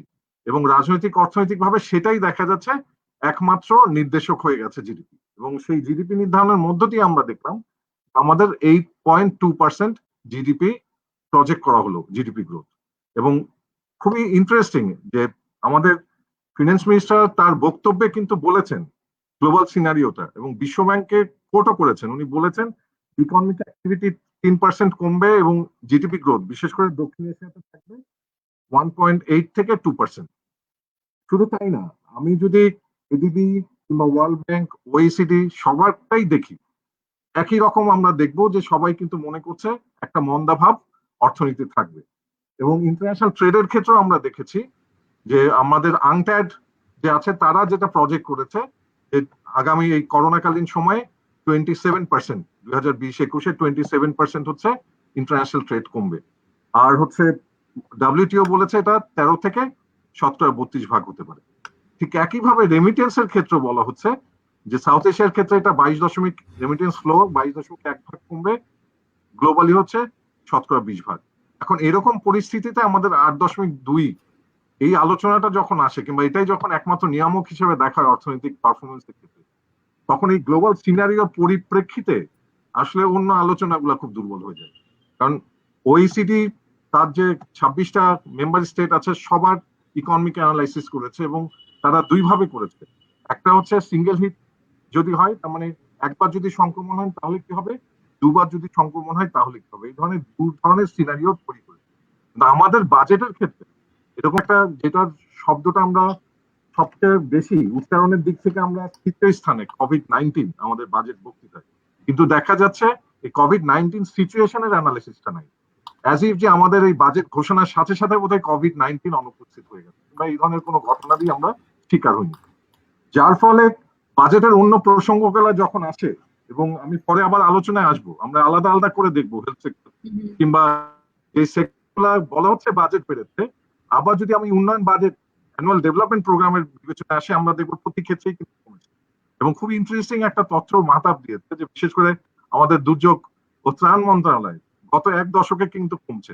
তার মানে আমাদের বাজেট পেশ করার ক্ষেত্রে আমাদের মনোযোগটা আসলে মানুষের প্রতি না সমাজের প্রতি। আমাদের রাষ্ট্রের যে সমাজ কেন্দ্রিকতা থাকা উচিত সেইটা চাইতে আসলে আমাদের প্রচন্ড মাত্রায় ব্যবসা কেন্দ্রিকতা, এবং এটার সঙ্গত কারণ আছে।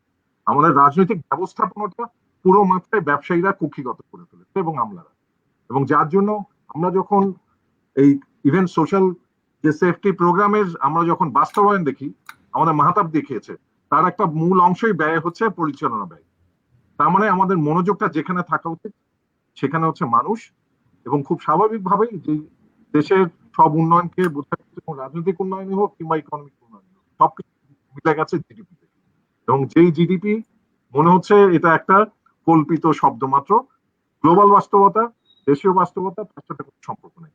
এর পরের আলোচনায় নিশ্চয়ই আমি অন্য আলোচনায় স্পেসিফিক আলোচনা করবো, তো সার্বিক এই হচ্ছে আমাদের পরিস্থিতি। ধন্যবাদ। আচ্ছা, আমাদের এখানে এখন আবার কিছু প্রশ্ন এসেছে, তা আমরা একে একে আবার আপনাদের কাছে ফিরে আসব প্রশ্নগুলো নিয়ে, এবং এর প্রাসঙ্গিক ভাবে চলে আসবে আবার বাজেটের, বর্তমান বাজেটের যে বিষয়গুলো। আমি প্রথমে শুরু করতে চাই, এখানে একটা প্রশ্ন এসেছে যে কয়েক হাজার মেগাওয়াটের বিদ্যুৎ কেন্দ্র যেখানে অলস পড়ে আছে, সে বিবেচনায় কয়লা এবং নিউক্লিয়ার বিদ্যুৎ কেন্দ্র তৈরির বাজেট স্বাস্থ্য এবং শিক্ষা খাতে বরাদ্দ করা উচিত কিনা। আরেকটা প্রশ্ন এসেছে যে স্বাস্থ্য খাতে দুর্নীতি বন্ধ না করে বরাদ্দ বাড়িয়ে কোনো লাভ নেই, এই ব্যাপারে আপনি কি মনে করেন? আচ্ছা, এই প্রশ্নগুলো খুবই গুরুত্বপূর্ণ, এবং আমি আশা করব যে পরবর্তী যে কোনো যারাই আসবেন তারাই এটাকে কিছু হলেও এটা বিষয়ে উত্তর দিবেন। তো আমি এখন একটু মাহতাবুদ্দিনের কাছে ফেরত যাচ্ছি আবার। মাহতাবুদ্দিন আহমেদ, আপনি এতক্ষণ যে আলোচনা শুনলেন এবং আপনার আলোচনার যে ধারাবাহিকতায় আমরা এই বিষয়টা লক্ষ্য করলাম, যে এখন আমাদের কাছে প্রসঙ্গে এসেছে যে এই যে উন্নয়ন প্রকল্পগুলো, মেগা প্রকল্পগুলো, সেগুলোর বাজেট নিয়ে যদি আপনি এখানে কিছু বলেন বা আপনার যদি কোনো বিশ্লেষণ থাকে, তাহলে আমরা সেটা শুনতে চাইবো।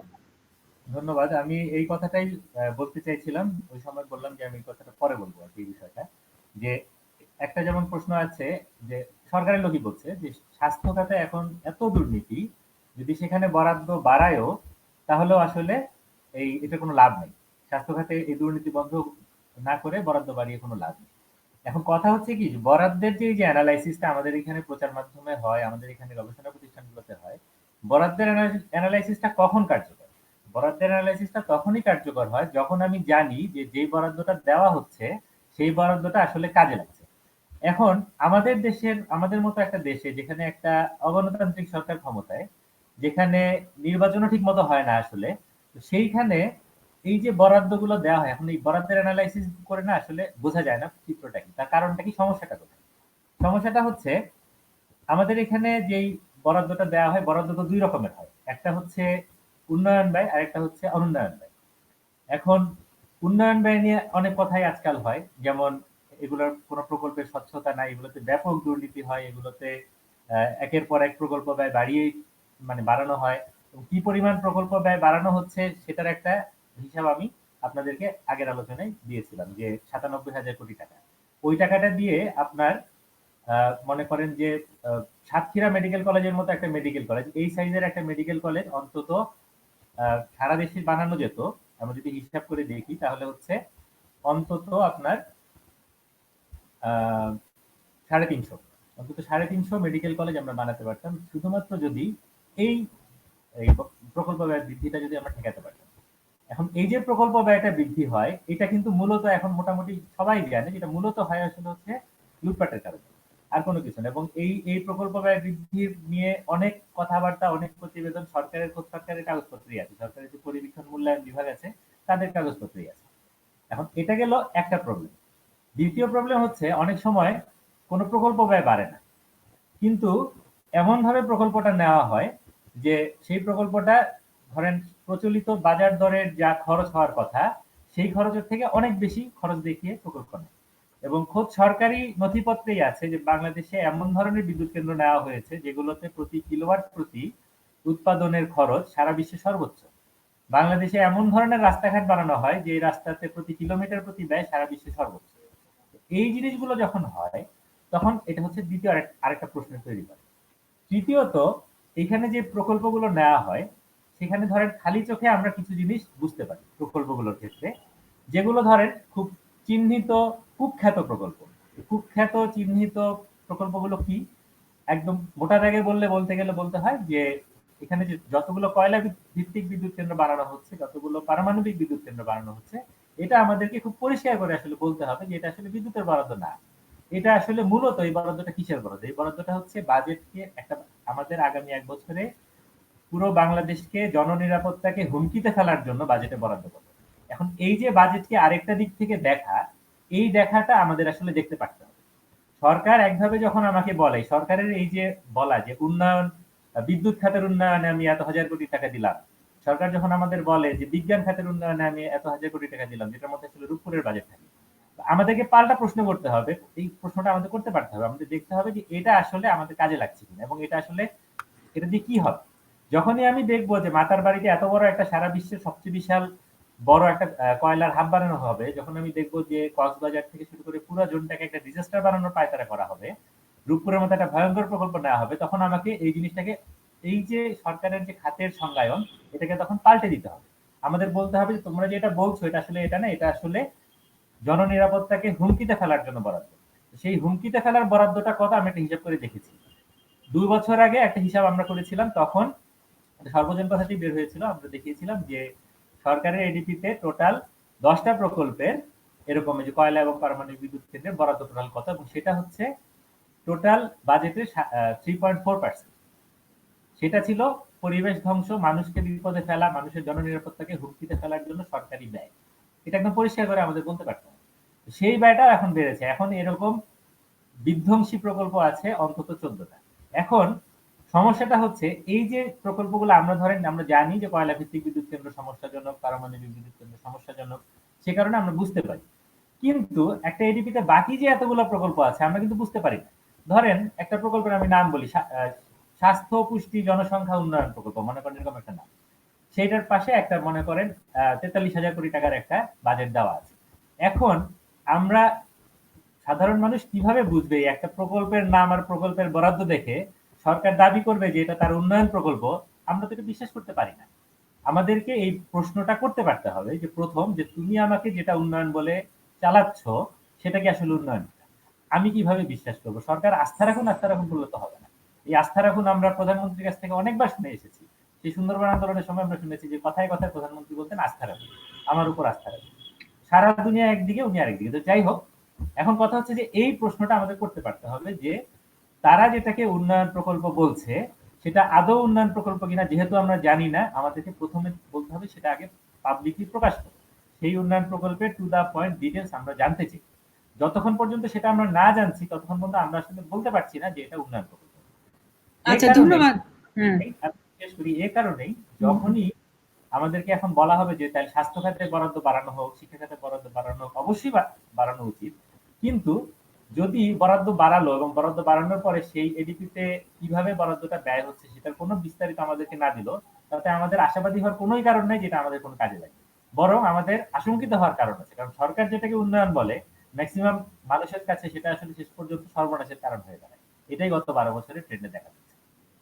ধন্যবাদ মাহতাব। এখানে আমরা একটা খুব গুরুত্বপূর্ণ একটা উত্তর পেয়ে গেলাম, সেটা হচ্ছে যে আমরা যখন এই উন্নয়ন প্রকল্পগুলোর বন্ধ, অপ্রয়োজনীয় বন্ধ করা এবং অপচয় রোধ করার কথা বলি, তখন অনেকেই বলেন যে এই উন্নয়ন প্রকল্পগুলো এখন স্থগিত করলে এর কস্ট বেড়ে যাবে, ভবিষ্যতে আমাদেরকে আরো বেশি খরচ করতে হবে, এই ধরনের নানান রকমের মন্তব্য আসছে। তো এইখানে আসলে একটা প্রায়োরিটি সেট করার ব্যাপার আছে, যে কিভাবে আমরা আসলে আমাদের প্রায়োরিটি সেট করব। তো এই জায়গা থেকে আমি এবার আবার ফিরে আসতে চাই জায়েদ বিন সাত্তারের কাছে। যে জায়েদ বিন সাত্তার, আমরা যে জীবন এবং জীবিকার যে আলোচনা করেছিলাম, শুরু করেছিলাম, সেই প্রসঙ্গে যদি আমরা আবার ফিরে আসি, সেখানে গেলে দেখা যাবে যে আমাদের জন্য আসলে এখন আপনি উল্লেখ করেছেন যে আমাদের এখন অগ্রাধিকার কোন জায়গাগুলোতে দিতে হবে। সেই হিসাবে আপনার কথার মধ্যে এসেছে কৃষি, স্বাস্থ্য এবং শিক্ষা, এই বিষয়গুলো কিভাবে আসে।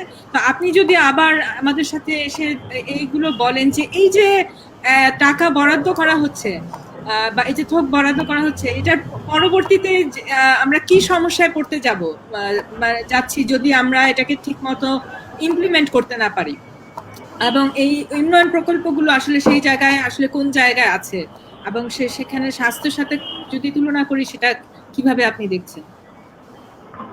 আচ্ছা, ধন্যবাদ। প্রথমত হচ্ছে যে আমরা যদি মানে আমাদের ফিসকাল স্ট্রাকচার, আমরা যে খরচ করবো বলছি, আমাদের তো হচ্ছে যে এবার তো বাজেটটা, মানে বাজেটের আকারও বড়, বাজেট ঘাটতিও বেশি, এবং আমরা বলছি যে আমরা হচ্ছে যে জীবন বাঁচানোর জন্য হচ্ছে আমাদের জীবন বাঁচানো হচ্ছে আমাদের প্রায়োরিটি, এই জন্য বাজেটের আকার বড়, আমাদের ব্যয়ও বেশি। এখন বিষয় হচ্ছে যে আমাদের একটা বাজেটের যে অর্থায়নটা, এই অর্থায়নটা হবে কোথেকে? এই বাজেটের অর্থায়নের হচ্ছে দুইটা সোর্স আছে, একটা হচ্ছে ইন্টারনাল সোর্স, একটা হচ্ছে এক্সটার্নাল সোর্স। ইন্টারনাল সোর্স কি? সেটা হচ্ছে আমাদের যে এনবিআর, সেটা সে হচ্ছে জনগণ থেকে যে করের মাধ্যমে যে রাজস্ব আহরণ করবে সেটা, আর এক্সটার্নাল সোর্স হচ্ছে আমাদের আমরা যে উন্নয়ন সহযোগিতা থেকে যে ঋণ পাবো, আরেকটা ইন্টারনাল সোর্স আমাদের আমাদের যে ব্যাংক খাত, এই ব্যাংক খাত থেকে আমরা হচ্ছে ঋণ নিতে পারি। এখন আমাদের যদি হচ্ছে যে এই রেভিনিউ টার্গেট পূরণ করতে পারি, ইন্টারনাল সোর্স থেকে যদি আমাদের রেভিনিউ মোবিলাইজ করতে হয়, তাহলে হচ্ছে আমরা যে প্রজেকশন ধরছি সেই প্রজেকশন অনুসারে আমাদেরকে আগামী বছর রেভিনিউ টার্গেট মানে এই বছরের তুলনায় 50% বেশি রেভিনিউ কালেক্ট করতে হবে। আর ওভার দ্য বাংলাদেশ হিস্ট্রিতে এখন পর্যন্ত মানে সর্বোচ্চ রেভিনিউ অ্যাচিভ করা গেছে, মানে সর্বোচ্চ রেভিনিউতে প্রবৃদ্ধি অ্যাচিভ করা গেছে 23% পর্যন্ত। তাহলে এই যে রেভিনিউ অ্যাচিভ করার যে আমাদের একটা অস্বাভাবিক টার্গেট আমরা ধরছি, এটা যদি আমরা অ্যাচিভ করতে না পারি তাহলে হচ্ছে আমার বাজেটের অর্থায়ন হবে কোথা থেকে? আমাকে হয় ব্যাংক মানে ইন্টারনাল দেশের অভ্যন্তরীণ ব্যাংক খাত থেকে ঋণ নিতে হবে, অথবা হচ্ছে আমাকে ডোনার এজেন্সি থেকে অথবা এক্সটার্নাল ঋণ নিতে হবে। যদি আমি দেশের অভ্যন্তরীণ খাত থেকে হচ্ছে শুরুতেই হচ্ছে মানে বাজেট ইমপ্লিমেন্ট করার শুরুতেই যদি হচ্ছে আমি ঋণ নেওয়া শুরু করি, কিংবা হচ্ছে আমি যদি রেভিনিউ মোবিলাইজ করতে না পারি, তাহলে দুইটা ঘটনা একসাথে ঘটবে। এক হচ্ছে যে আমি আমার যে অগ্রাধিকার ভিত্তিক যে সকল খাত আছে সেগুলোতে যে বরাদ্দ, সেই বরাদ্দে একটা বিশৃঙ্খলা তৈরি হবে।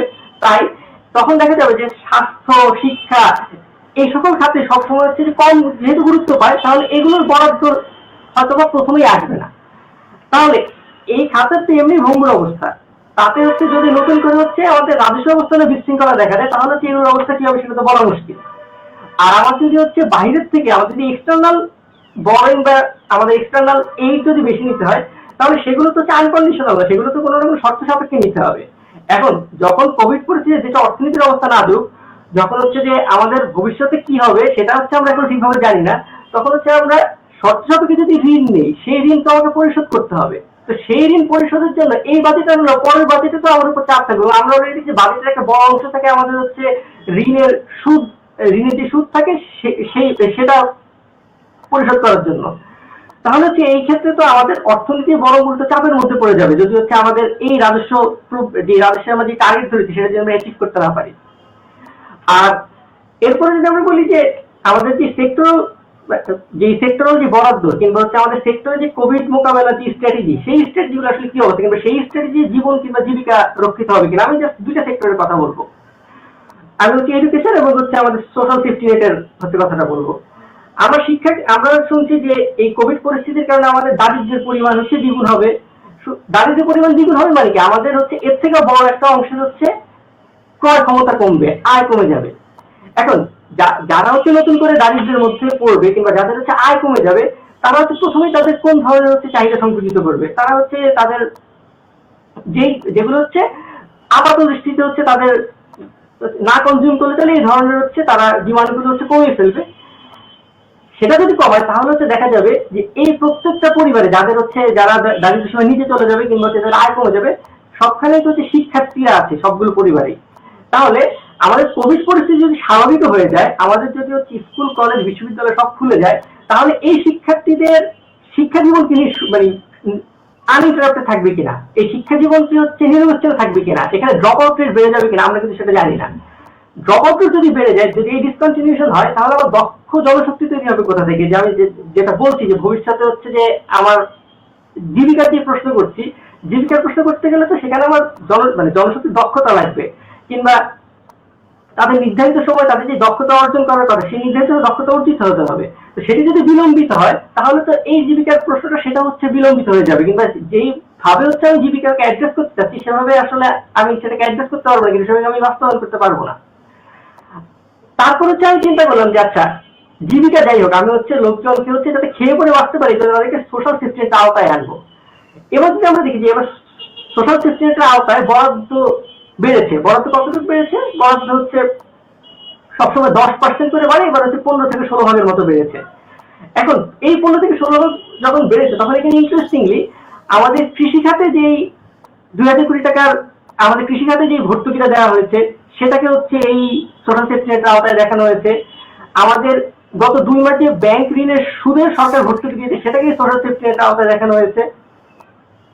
এবং এই সোশ্যাল সেফটি নেটের একটা বড় অংশ হচ্ছে প্রাক্তন সরকারি কর্মকর্তা কর্মচারী যারা আছেন তাদের হচ্ছে পেনশন সুবিধা। তাহলে এখানে প্রকৃত অর্থে যারা দরিদ্র হচ্ছেন তারা আসলে এই সুবিধা অন্তর্ভুক্ত হবে, এটা তো হচ্ছে প্রশ্ন সাপেক্ষ বিষয়। আর আমাদের আগের যে সোশ্যাল সেফটি নেটের আওতায় যারা ছিলেন, তারা বেশিরভাগই ছিলেন হচ্ছে গ্রাম অঞ্চলের লোকজন। আর আমরা এখন বলছি আমাদের শুধু গ্রামীণ দারিদ্র বাড়বে না, আমাদের হচ্ছে আরবান পভার্টি বা নগরের যে লোকজন তাদের দারিদ্রতাও বাড়বে। তাদের জন্য আমাদের কি বিশেষ সোশ্যাল সেফটি প্ল্যান হবে সেটা কিন্তু হচ্ছে আমাদের এই বাজেটের মধ্যে অনুপস্থিত। আমরা যদি মনেও করি যে না আমরা হচ্ছে এই বাজেট দিয়ে হচ্ছে কোভিড মোকাবেলা করবো, কিন্তু আমরা এক্সিস্টিং স্ট্রাকচারে কোভিড মোকাবেলা করবো, সেই স্ট্রাকচারেও তো এটা কোভিড মোকাবেলা কাজে লাগবে না। আরেকটা গুরুত্বপূর্ণ বিষয় হচ্ছে যে আমরা তো ব্যয়ের কথা চিন্তা করছি, আমরা কোথায় ব্যয় করব। এখন আমাদের আয়ের দিকটাও তো চিন্তা করতে হবে, কারণ যদি অর্থনৈতিক কর্মকাণ্ড স্থবির থাকে তাহলে তো হচ্ছে আমাদের আয়টাও বেশি হবে না। আয় বেশি না হলে আমাদের হচ্ছে যে কর কিংবা রাজস্ব সেখান থেকে আয় বেশি, সেখান থেকে হচ্ছে সরকার বেশি আয় করতে পারবে না। তাহলে সরকারকে কি করতে হবে, তাকে হচ্ছে ব্যয় কমানোর দিকে চিন্তা করতে হবে। কিন্তু আমরা কি এই পুরো বাজেটের মধ্যে সরকার কোন ক্ষেত্রে ব্যয় কমাবে কিংবা হচ্ছে সরকার কোন ক্ষেত্রে মনোযোগ দিয়েছে ব্যয় কমানোর ক্ষেত্রে সেরকম কিছু দেখতে পেয়েছি যে সরকার তার দৈনন্দিন যে কর্মসূচি আছে সেখানে হচ্ছে ব্যয় কমাবে কিংবা তার অপারেটিভ যে কস্ট আছে সেটা কমাবে, কিংবা আমাদের যে বিদ্যুৎ কেন্দ্রগুলো অব্যবহৃত করেছে সেটা যে ক্যাপাসিটি চার্জ, আমাদের যে বিশ্ববাজারে এলএনজির দাম কমলো, আমরা যে উচ্চ মূল্যে এলএনজি আমদানি করতে হচ্ছে চুক্তির কারণে, সেদিকে যে আমাদের মনোযোগ আছে, সেগুলো যদি আমরা অ্যাডজাস্ট না করি তাহলে শুধুমাত্র হচ্ছে আয় কিংবা ব্যয়ের নিরিখে বাজেট দেখতে হবে না, আয় বৃদ্ধি কিংবা ব্যয় বৃদ্ধির নিরিখে এই বাজেট আমাদের খুব সুবিধা দিতে পারবে না। কারণ শুধু আয় কিংবা ব্যয় বৃদ্ধি করলেই জনগণের যে কল্যাণ কিংবা হচ্ছে আমাদের জীবন বা জীবিকার যে দ্বন্দ্ব সেটা নিরসন হবে না। জীবন বা জীবিকার দ্বন্দ্ব নিরসন করতে গেলে আমাদের হচ্ছে প্রকৃত কৌশল অনুসন্ধান করতে হবে এবং আমাদের প্রকৃত অর্থে সেখানে সদিচ্ছা থাকা লাগবে যে আমরা হচ্ছে জীবন এবং জীবিকার মধ্যে একটা ব্যালেন্স করতে চাই।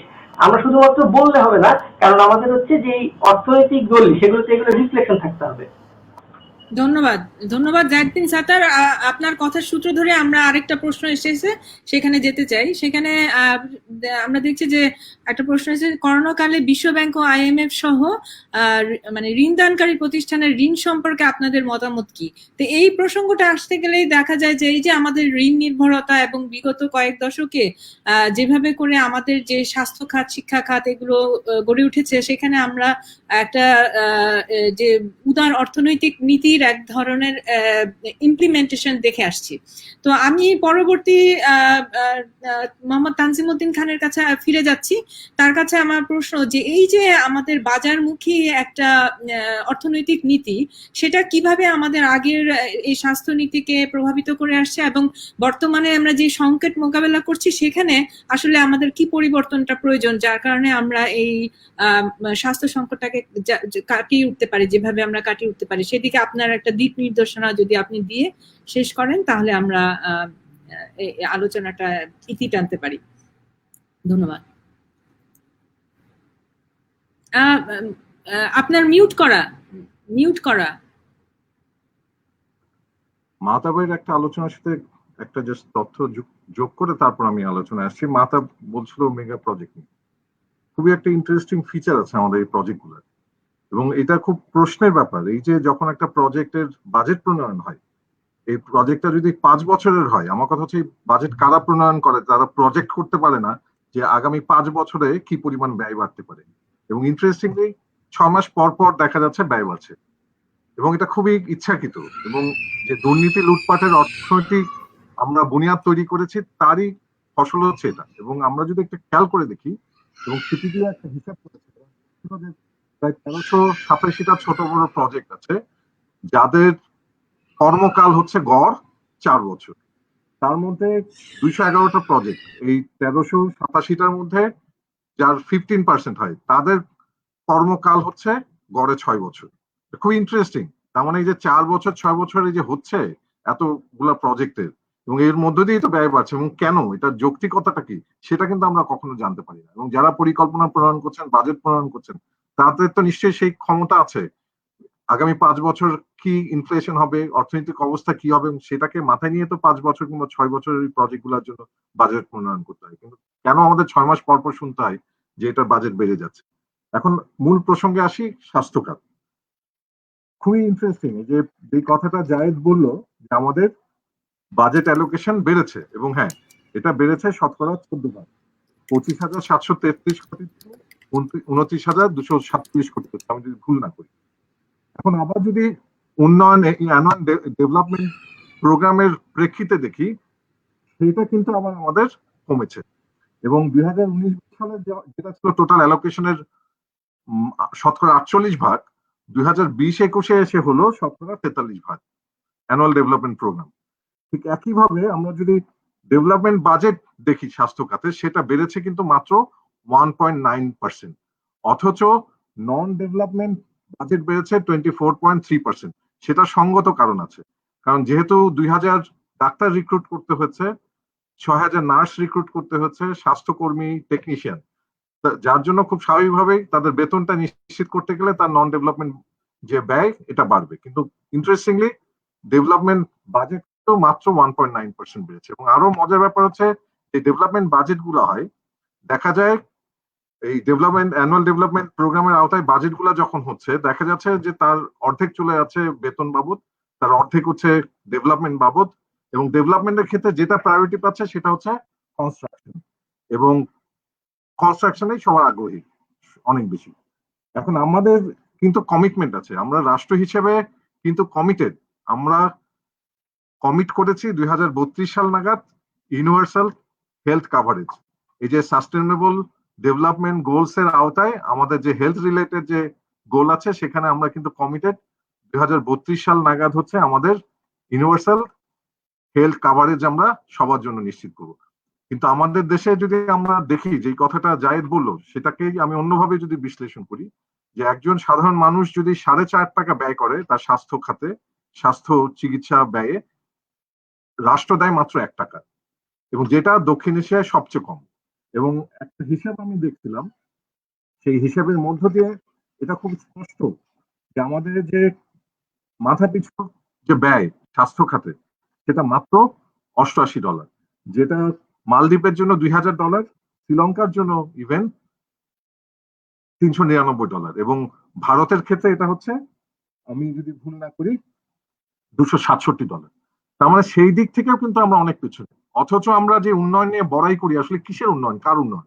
এই যে জিডিপি নিয়ে বড়াই করছি, অথচ আমার স্বাস্থ্য খাতে প্রকৃত উন্নয়ন ব্যয় কিন্তু কমছে। আমরা একটা স্টেডি গ্রোথ, এবং আমরা ব্যয়ের দিক থেকে কিন্তু একটা লিনিয়ার গ্রোথ আছে, এবং এটা খুব স্বাভাবিক প্রবণতা। কিন্তু আবার অ্যানুয়াল ডেভেলপমেন্ট প্রোগ্রামের প্রেক্ষিতে দেখা যাচ্ছে আমাদের স্বাস্থ্য খাতে ব্যয় কমছে, যার ফলে আমরা করোনা কালে দেখলাম আমার প্রয়োজন অক্সিজেন, আমি আমাদের করোনা ট্রিটমেন্টের জন্য আমাদের কিছু হসপিটাল নির্ধারণ করা হলো। মোট ঢাকায় 8টা, ঢাকার বাইরে 8টা, ঢাকায় বোধহয় সর্বমোট 19টা, আমি যদি ভুল না করি 26 থেকে 27টা। অথচ একটা হসপিটালে সবকিছু ঠিক আছে কিনা, ইনফ্রাস্ট্রাকচার থেকে শুরু করে বিশেষ করে অক্সিজেন সাপ্লাই, আমরা জুন মাসে এসে সিদ্ধান্ত নিচ্ছি 26টা হসপিটালে আমরা অক্সিজেন সাপ্লাইটা নিশ্চিত করব। তার মানে আসলে আমাদের প্রস্তুতি কোথায়, মনোযোগটা কোথায়? আমাদের মনোযোগ আসলে একেবারেই মানুষ কেন্দ্রিক না, এবং মানুষ কেন্দ্রিক না বলে স্বাস্থ্য খাত কিংবা কৃষি খাত কিংবা শিক্ষা, আমরা যদি কৃষি খাতও দেখে থাকি, কৃষি খাতে বরাদ্দ বেড়েছে, এটা সত্যি কথা, এবং আমাদের বাজেট দেখতে সেটা আমাদের বরাদ্দ পেয়েছে 5.7 টোটাল বাজেটের জন্য। কিন্তু আবার যদি 2019-এর সাথে কম্পেয়ার করি, সেটা কিন্তু আবার কমেছে। এখানে 2019-এ ছিল 6.03। তার মানে হচ্ছে এডিপি বেড়েছে 10%। কিন্তু মুশকিলটা হচ্ছে, যখন আমি কৃষি খাতের কথা বলছি, এই করোনার মধ্য দিয়ে কৃষি খাতের যে বড় সমস্যাটা দেখা গেল, একটা হচ্ছে আমার কৃষকের ফসল বিক্রি করা। তার মানে কৃষিকার ফসল বাজারজাত করার দিকে আমাদের মনোযোগ, এবং রাষ্ট্রীয় ব্যবস্থাপনায় এই বাজারজাতের ব্যবস্থা করা উচিত। এবং এইটা আমাদের খুব স্বাভাবিক প্রবণতা। আমরা প্রতি বছর দেখি কৃষক রাগ করে তার জমির ফসল নষ্ট করে, রাস্তায় দুধ ফেলে দেয়, খামারি তার ডিম রাস্তায় ভেঙে ফেলে, কারণ তার বিপণনের ব্যবস্থা নেই। এবং এই সময়, করোনার সময় কিন্তু এটা খুব স্বাভাবিকভাবে এটা খুব এক্সপোজড হয়েছে যে এই খাতটা আমাদের কত দুর্বল। ঠিক একইভাবে ফুড স্টোরেজ করার যে ব্যবস্থা থাকা উচিত, সেটাও কিন্তু আমাদের অনেক দুর্বল। এবং অনেকগুলো প্রজেক্ট আছে, কিন্তু সেই প্রজেক্ট গুলার ইমপ্লিমেন্টেশন যে গতিতে হওয়া উচিত ছিল, সেই গতিটা কিন্তু পুরো মাত্রায় অনুপস্থিত। এবং ঠিক একইভাবে আমরা যদি শিক্ষা খাত দেখি, এবং করোনার সময় শিক্ষা খাতের যে স্থবিরতা, এবং শুধুমাত্র সরকারি স্কুল কলেজ না, বেসরকারি স্কুল কলেজ এবং বেসরকারি স্কুল কলেজে যারা শিক্ষক, তারাও কিন্তু বেতন পাচ্ছে না। যেসব এমপিওভুক্ত স্কুল আছে তারা হয়তো বা কেউ কেউ পাচ্ছেন, কিন্তু বেশিরভাগ স্কুল কলেজের শিক্ষকটাও কিন্তু এখন বেতনটাও ঠিক মতো, আমরা গার্মেন্টস সেক্টর নিয়ে বলছি, অন্য সেক্টর নিয়ে বলছি, কিন্তু এইসব সেক্টরেও কিন্তু অবস্থা যে খুব ভালো তা না। এবং সেইগুলা নিয়ে সরকারের কোনো পরিকল্পনা আছে কিংবা বাজেটে সেগুলা রিফ্লেক্টেড হচ্ছে কিনা সেগুলো কিন্তু আমরা দেখলাম না। এবং এডুকেশন সেক্টর যদি আমরা দেখি যে তাদের আমরা টাকার অঙ্কে দেখেছি যে বেড়েছে, কিন্তু টোটাল বাজেটের অঙ্কে কিন্তু আমাদের ইভেন 2010 সালে যেখানে টোটাল বাজেটের আমাদের 14.1 ছিল, 2021 সালে হয়েছে 11.7। এবং আমরা স্বাস্থ্য খাতের ক্ষেত্রে যদি আবার ফিরে যাই, আমাদের জিডিপির গত 12 বছর, এক দশকে জিডিপির মাত্র 1%-এরও কম হচ্ছে আমরা স্বাস্থ্য খাতে ব্যয় করেছি, যেটা 2017 সালে 30টা যে এলডিসি আছে, এলডিসি কান্ট্রির 30টা এলডিসি কান্ট্রি 2017 সালে জিডিপির 1%-এর বেশি হচ্ছে স্বাস্থ্য খাতে ব্যয় করেছে। তার মানে সামগ্রিকভাবে আমাদের রাষ্ট্র ব্যবস্থা এমন একটা পরিস্থিতি আমাদের জন্য তৈরি করেছে, যে পরিস্থিতির মধ্য দিয়ে সমাজ এবং রাষ্ট্রের যে কোনো নৈকট্য নেই, সমাজ এবং রাষ্ট্র যে খুবই দূরবর্তী, এবং ওর মধ্য দিয়ে শুধুমাত্র যারা ক্ষমতাসীন সরকারের কাছের তারাই এই প্রক্রিয়ার মধ্যে দিয়ে লাভবান হচ্ছেন, তাদের ব্যবসায়ী গোষ্ঠী লাভবান হচ্ছেন। এর বাইরে যে বড় জনগোষ্ঠী তারা কিন্তু এই রাষ্ট্রের যে কল্যাণের খাতে যে আওতাভুক্ত থাকা উচিত ছিল সেটা কিন্তু সম্ভব হচ্ছে না। এবং আমার কাছে ব্যক্তিগতভাবে আমার কাছে মনে হয় এই করোনার কালীন সময় আমার একটা রিয়েলাইজেশন যে আমাদের আসলে কিছু কিছু খাত আছে, যে খাতকে আসলে আমাদের স্বাভাবিক যে আর্থিক ব্যবস্থাপনা এবং বাজারের যে মূলনীতি কেন্দ্রিক যে ব্যবস্থাপনা তার থেকে আসলে আলাদা করে বিবেচনা করা উচিত, এবং ওই খাতগুলোকে সামাজিক কল্যাণ খাত হিসেবে ঘোষণা দেওয়া উচিত। তার মধ্যে আমি প্রথমেই মনে করি স্বাস্থ্য খাত, কৃষি খাত এবং শিক্ষা খাত।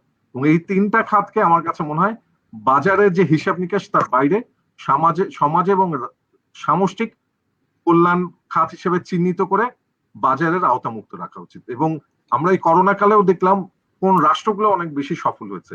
যে রাষ্ট্রগুলো, আমি যদি ভিয়েতনামের কথা বলি, আমি যদি ইভেন একটা প্রদেশের কথা বলি কেরালা, এমনকি চীনেরও যদি কথা বলি, তাদের কারণটা হচ্ছে সামাজিক দায়বদ্ধতা, অথবা অন্য অর্থে সামষ্টিক কল্যাণের দিকে যে রাষ্ট্রগুলার আয়োজনটা তুলনামূলকভাবে বেশি ভালো, তারাই কিন্তু করোনা মোকাবেলায় সফল হয়েছে। এবং নিউজিল্যান্ডকেও এই ক্ষেত্রে বাদ দেওয়া যায় না। এবং তারা অনেক বেশি ব্যর্থতার চিহ্ন রেখেছে। আমরা দেখবো যাদের অর্থনৈতিক ব্যবস্থাপনা পুরো মাত্রায় বাজারের হাতে ছেড়ে দেওয়া হয়েছে, এবং রাষ্ট্রের সাথে সমাজের দূরত্ব আছে, রাষ্ট্র হচ্ছে সাধারণ মানুষকে ধারণ করে না, তারাই কিন্তু সংকটের মধ্যে পড়েছে। এবং আমাদেরও কিন্তু এরকম একটা পরিস্থিতি তৈরি হচ্ছে, যেহেতু সংক্রমণের হার বেড়েছে, আমরা 1 লাখ ক্রস করেছি, অফিসিয়ালি আনঅফিসিয়াল হিসাবটা আমরা আসলে জানি না, কারণ আমাদের টেস্টের সংখ্যা খুবই অপ্রতুল। যথেষ্ট পরিমাণ টেস্ট করা হলে আমরা আসলে প্রকৃত অবস্থাটা বুঝতে পারতাম, এবং সেটা থেকে আমরা একটা সামগ্রিক পরিকল্পনাও কিন্তু আমরা গ্রহণ করতে পারতাম। কিন্তু সেই পরিকল্পনা নেওয়ার ক্ষেত্রে রাষ্ট্রের আসলে মনোযোগ নেই, এবং সামগ্রিক বাজেট পরিকল্পনা করতে গিয়ে যেই ধরনের জিডিপি গ্রোথ বিবেচনা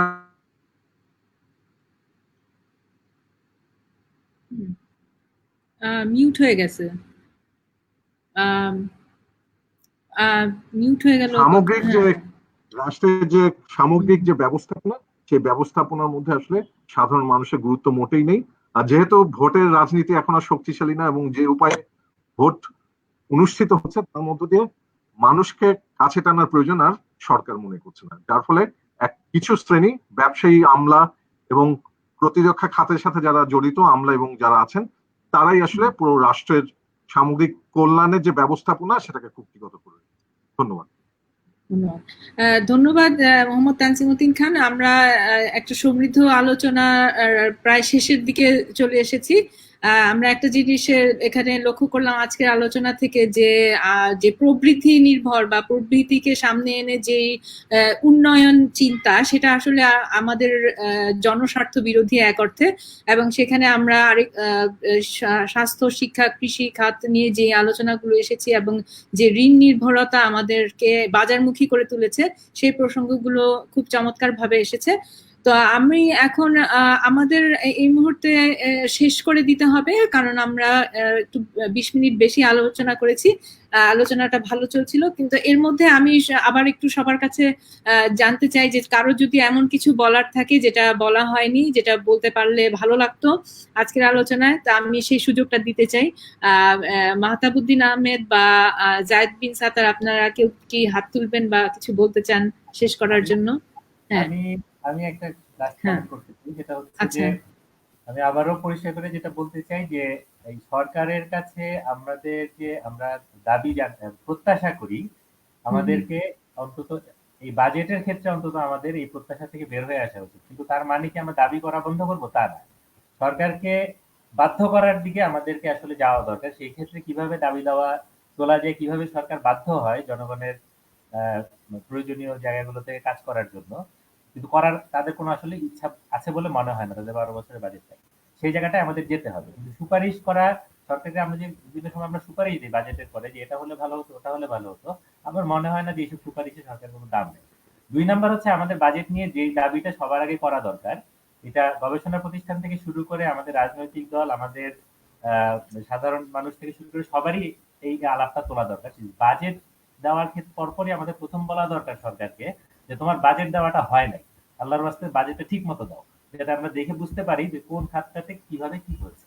তার মানে কি বিস্তারিত প্রতিটা খাতের বরাদ্দ, বিস্তারিত প্রতিটা প্রকল্পের বিস্তারিত দেওয়া, প্রতিটা খরচের বিস্তারিত দেওয়া, অডিট রিপোর্ট গুলো পাবলিক করা। আমি একটা জাস্ট উদাহরণ দিয়ে শেষ করব।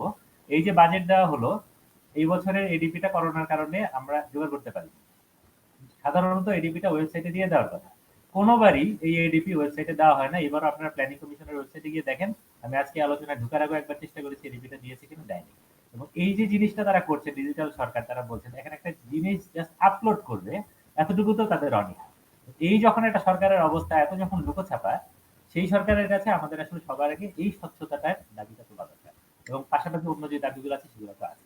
ধন্যবাদ। ধন্যবাদ মাহতাব। আমি তানজিম ভাইয়ের কাছে আবার একটু ফিরে যেতে চাই যে আপনি তো বিভিন্ন দেশের বাজেট সম্পর্কে দেখেছেন, জেনেছেন, এবং তারাও তো এক ধরনের স্বচ্ছতার মধ্য দিয়ে যায়। তারা বিভিন্ন দেশে তারা এই বাজেটগুলো নিয়ে যে প্রণয়ন করে সেটা কিভাবে জনগণের সাথে তাদের যোগাযোগটা হয়, সেই বিষয়ে আপনি যদি একটু শেষ মতামত দেন, এবং আমাদের দেশে সেটা কিভাবে স্বচ্ছতা আমরা করতে পারি সে বিষয়ে যদি আপনি একটু কিছু বলে শেষ করেন। একটা বিষয় হচ্ছে যে আমাদের দেশে তো আসলে গণতন্ত্র অনুপস্থিত, এবং অনেকেই এটাকে হাইব্রিড রেজিম বলছে, যার ফলে মানুষের কিংবা ভোটের প্রয়োজনীয়তাটা না থাকলে সমাজের প্রতি কমিটমেন্ট থাকে না, এবং সেই কমিটমেন্টটা না থাকলে স্বচ্ছতা কিংবা জবাবদিহিতাটা খুব গুরুত্বপূর্ণ থাকে না, এবং থাকে না বলেই আমরা কিন্তু ডিজিটাল সিকিউরিটি অ্যাক্টের মতো এরকম একটা ড্রাকোনিয়ান ল দেখতে পাই।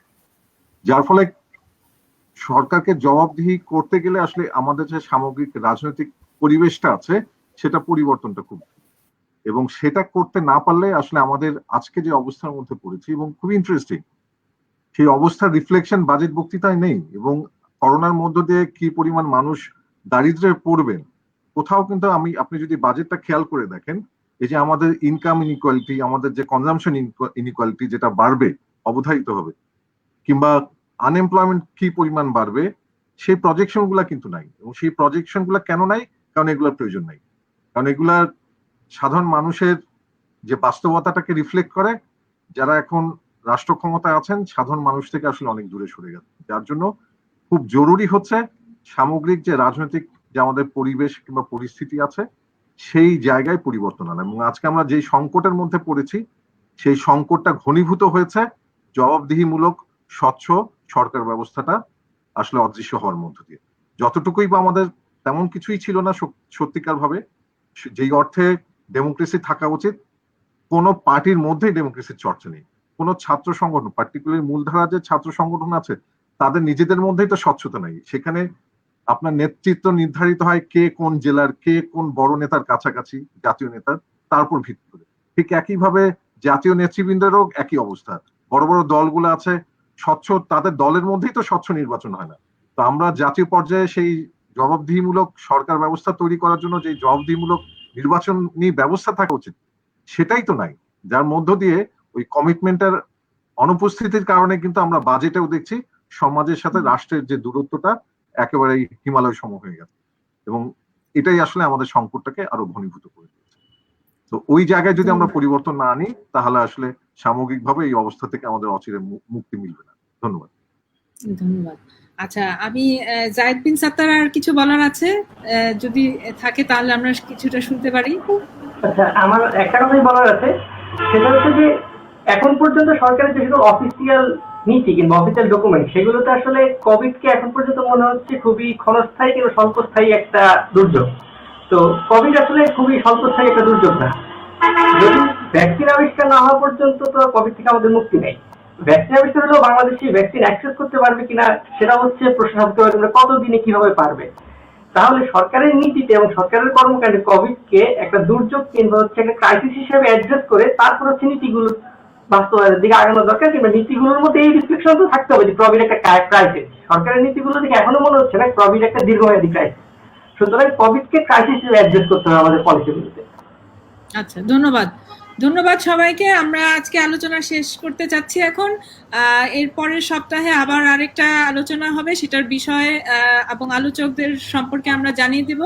আর আপনারা যদি সর্বজন কথার যে গবেষণা প্রবন্ধগুলো পড়তে চান তাহলে অবশ্যই সর্বজনকথা.info এই ওয়েব অ্যাড্রেসে যাবেন এবং সেখানে করোনাকালের রাজনীতি, অর্থনীতি বিষয়ে বিভিন্ন ধরনের গবেষণা প্রবন্ধ ওখানে পাওয়া যাবে, আপনারা সেগুলো পড়ে নিতে পারেন।